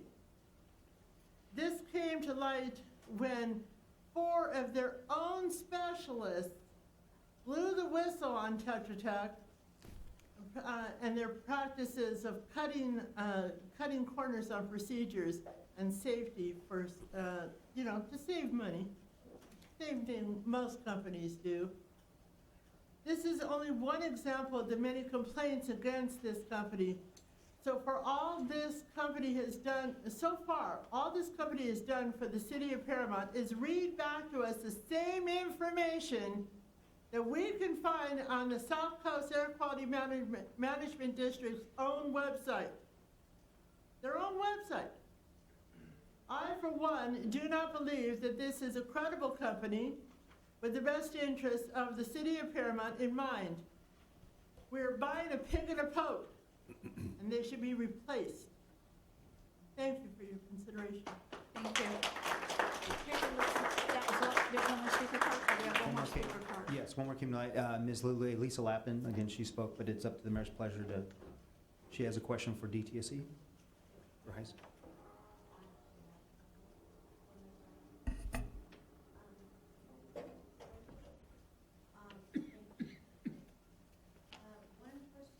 Speak into the mic, please.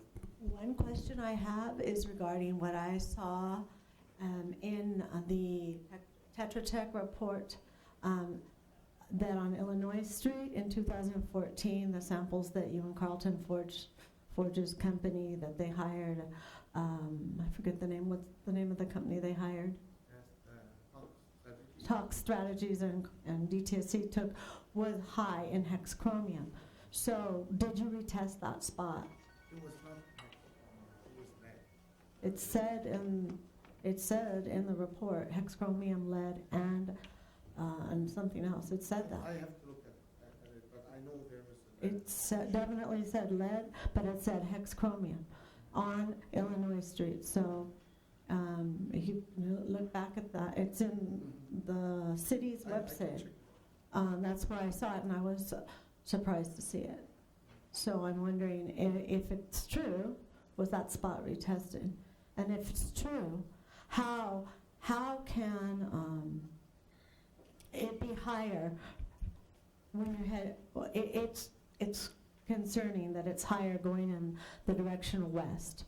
So I'm not a scientist, as you all know. I'm a teacher, but I do know something about science. And when there's a question, when there's an uncertainty, an experiment is repeated and repeated and repeated. So I'm concerned why Tetra Tech would be so eager to say, case closed, no more testing, and why DTSC would be so quick to agree to that. And all of these levels that you're talking about, and Tetra Tech was talking about, as if it were the levels that the city council is being exposed to. We're talking about very small children on, OEHA, I believe, has put out information that the immunological systems of children are not able to process all of these contaminants. And so even if they are below the level that we adults could handle, I'm wondering how much OEHA's recommendations for children have been taken into effect. And I think that we have that. Those are my three questions. I think they're valid, and I think it's valid to ask that these tests be repeated more than once, and for the peace of mind of the community. I'm not asking you to tell us why it took all these years, but the fact is it took all these years. So now let us have some real peace of mind. Repeat, get the same results with a different company that doesn't have a history of falsifying data, soil samples. If they would do it with the Navy, I'm not saying you gentlemen, but your company, how can we trust that they would, the company would be honest with Paramount? So, and with another company, and maybe with the fire department as the secondary watcher, nothing against you, but just different eyes, different tests repeated, and we get the same results. We say, oh, okay. In a controlled area. Yeah, like Ms. Guillen, Councilmember Guillen was saying. So those are my questions, my concerns, and what do you think? Can I? Yes. Thank you very much. Lisa is correct. There is a high level of lead,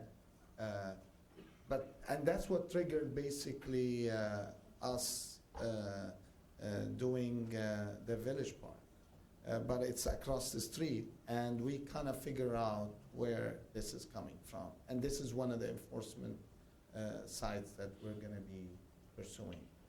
It's not over at that lead, absolutely. It's over only on the village park because we were so concerned there are kids there. We want to make sure there's nothing at the village park.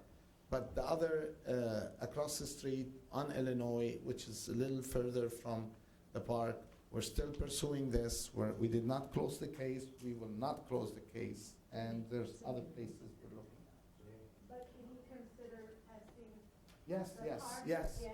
No, the park, there is nothing. Madam Mayor. Okay, Madam Mayor, excuse me, we can't do a back and forth with the audience. You can confer with Ms. Okay. Lappin and answer all of her questions, and we thank I you. mean, And I'm for just- her, yeah, go right ahead In your and expert talk to her. opinion, would you say that Village Park is clean? That's what they Is just. Village Park is clean on all, on the stuff now? At Village Park? Yes. Yeah, Village Park is over as far as ETSC is concerned. We're pursuing where Lisa is talking about, there's high levels, elevated levels of lead. We are still pursuing that. We are, this is not closed case. Right. Yeah. It's different than the Village Park. Thank you, Heisam. Okay. Is there any other speaker cards on No, this? ma'am. Okay, let's move on to item 12. Yes, item 12. Madam Mayor, Council, a couple of months ago, we shared with you Metro's plans to build a light rail line. Once built, the rail line will cross through our city in a diagonal direction. And as we mentioned to you, things seem to be moving pretty fast with this. We submitted a letter to Metro last week relaying our initial concerns for the project. We're in favor of it, obviously, but there are some initial concerns. However, there's still plenty of opportunity for public comment, as Metro hasn't even started the draft environmental impact report process, which is going to take quite some time. However, we want to share with you some of the points of the letter that we sent to Metro last week, along with some important upcoming dates. So I'll now turn it over to Kevin, who will handle the item. Kevin? Yes, thank you, John. Good evening again, Madam Mayor, members of the City Council. This presentation is intended to be an update on the West Santa Ana Branch Transit Corridor, which is also known as Eco Rapid Transit. And you may recall the last presentation we made to you on this subject was on June 6th. As a refresher, the West Santa Ana Branch Transit Corridor will run from Artesia to the south, through Paramount, and end at Union Station in downtown LA to the north. In Paramount, 2 stations are planned. One will be at the 105 freeway and will serve as a Green Line transfer station that will allow riders to travel to LAX. And the second station will be at the intersection of Rosecrans and Paramount in the heart of the city. In the last presentation, I mentioned that Metro, the agency responsible for building this transit system, was in the scoping period of the project and input from the public was being taken. The scoping period is now over and Metro is moving into the draft environmental impact report phase. Simultaneous with the draft EIR will also be an effort to make plans for the station and the land use around the stations, which I will get into more later during this presentation. You may recall that Metro scheduled 4 public scoping meetings at various locations. These meetings provided opportunities to the public to learn more about this project and to ask questions, express concerns, and provide input. Of these, staff attended the scoping meeting in Huntington Park. As John mentioned, the scoping period ended on August 4th. Staff reminded the public to submit comments to Metro prior to the deadline through social media reminders, and city comments were submitted on August 4th. Overall, our comments were supportive of the project, but also addressed several concerns. A major comment was our support for the Paramount Rosecrans station at the southeast corner. In my last presentation to you, I mentioned that the city supported the station at the northwest corner. However, after further discussions with Metro, the southeast corner appears to be a more viable location as it is less impactful to residents overall. It could provide for a catalyst for economic development opportunities on Rosecrans going east. And on this point, staff did stress to Metro that this station must not encroach into Paramount Park, which is directly to the south.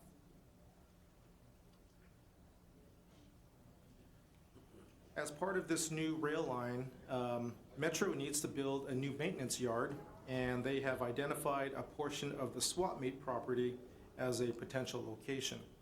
In our comments, we opposed placing a maintenance yard anywhere in Paramount, as this would add impacts in the community beyond those already anticipated from the rail line and the 2 stations. Our comments also express support for a freeway cap park over the 105 freeway that would help provide safe access to the station and new recreational opportunities for the community.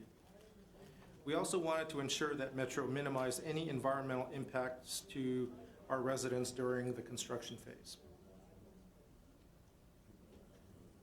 We also asked Metro through our scoping comments that they address various other items during their environmental analysis, including utility relocation, potential noise impacts from construction and rail operations, traffic, pedestrian, and bicycle safety, such as taking into consideration the city's bicycle trails master plan, law enforcement, and including a public art component for aesthetic enhancement. As I mentioned earlier, Metro is working in conjunction with the city for planning around stations. The development around stations could offer new opportunities for housing, offices, and commercial and retail businesses. There will be a public outreach campaign for this as well, conducted by Metro's consultant Grew & Associates, and the public is invited to give their ideas for how this development around stations should occur.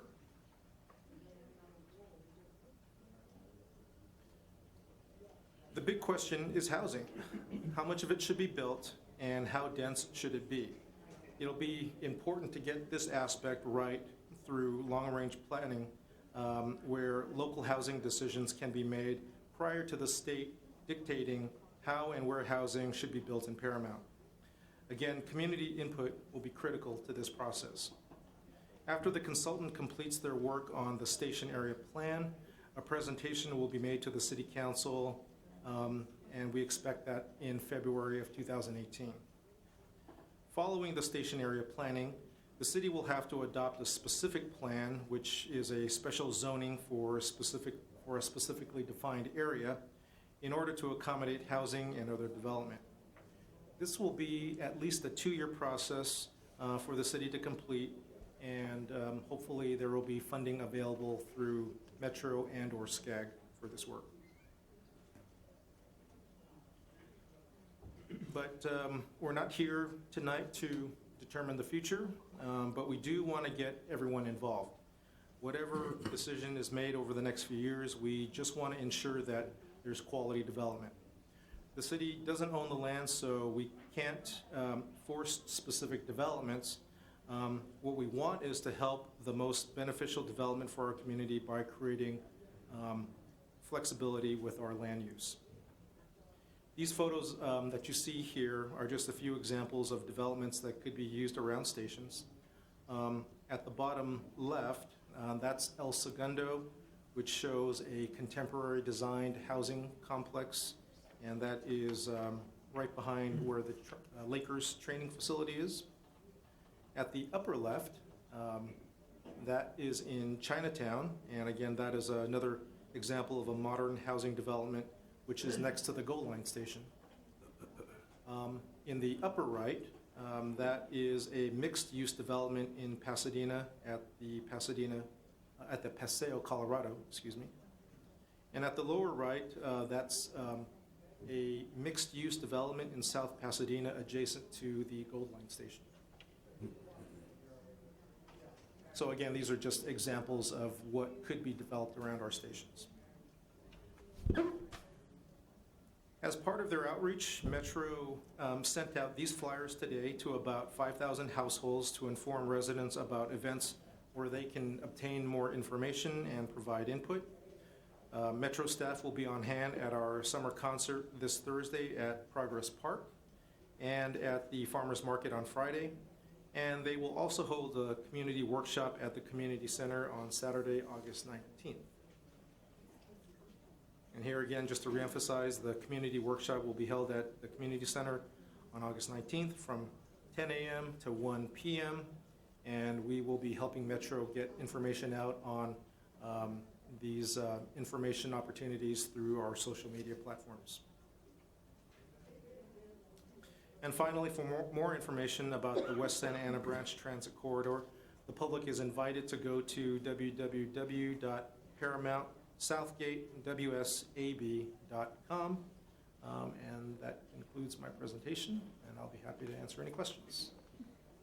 Thank you, Kevin. Are there questions? We'll move on to committee reports. Do we have any committee reports? I have a question. If you can just hold it, we're past public comments or anything. And if you have a question about this project, Mr. Chung can see you after the meeting. Okay? Any committee reports? Nope. Any council members who have something they'd like to say at this time? Comments? Staff comment? No, ma'am. Okay, then we're adjourned till September 5th at 6 p.m. and we will move into the successor agency.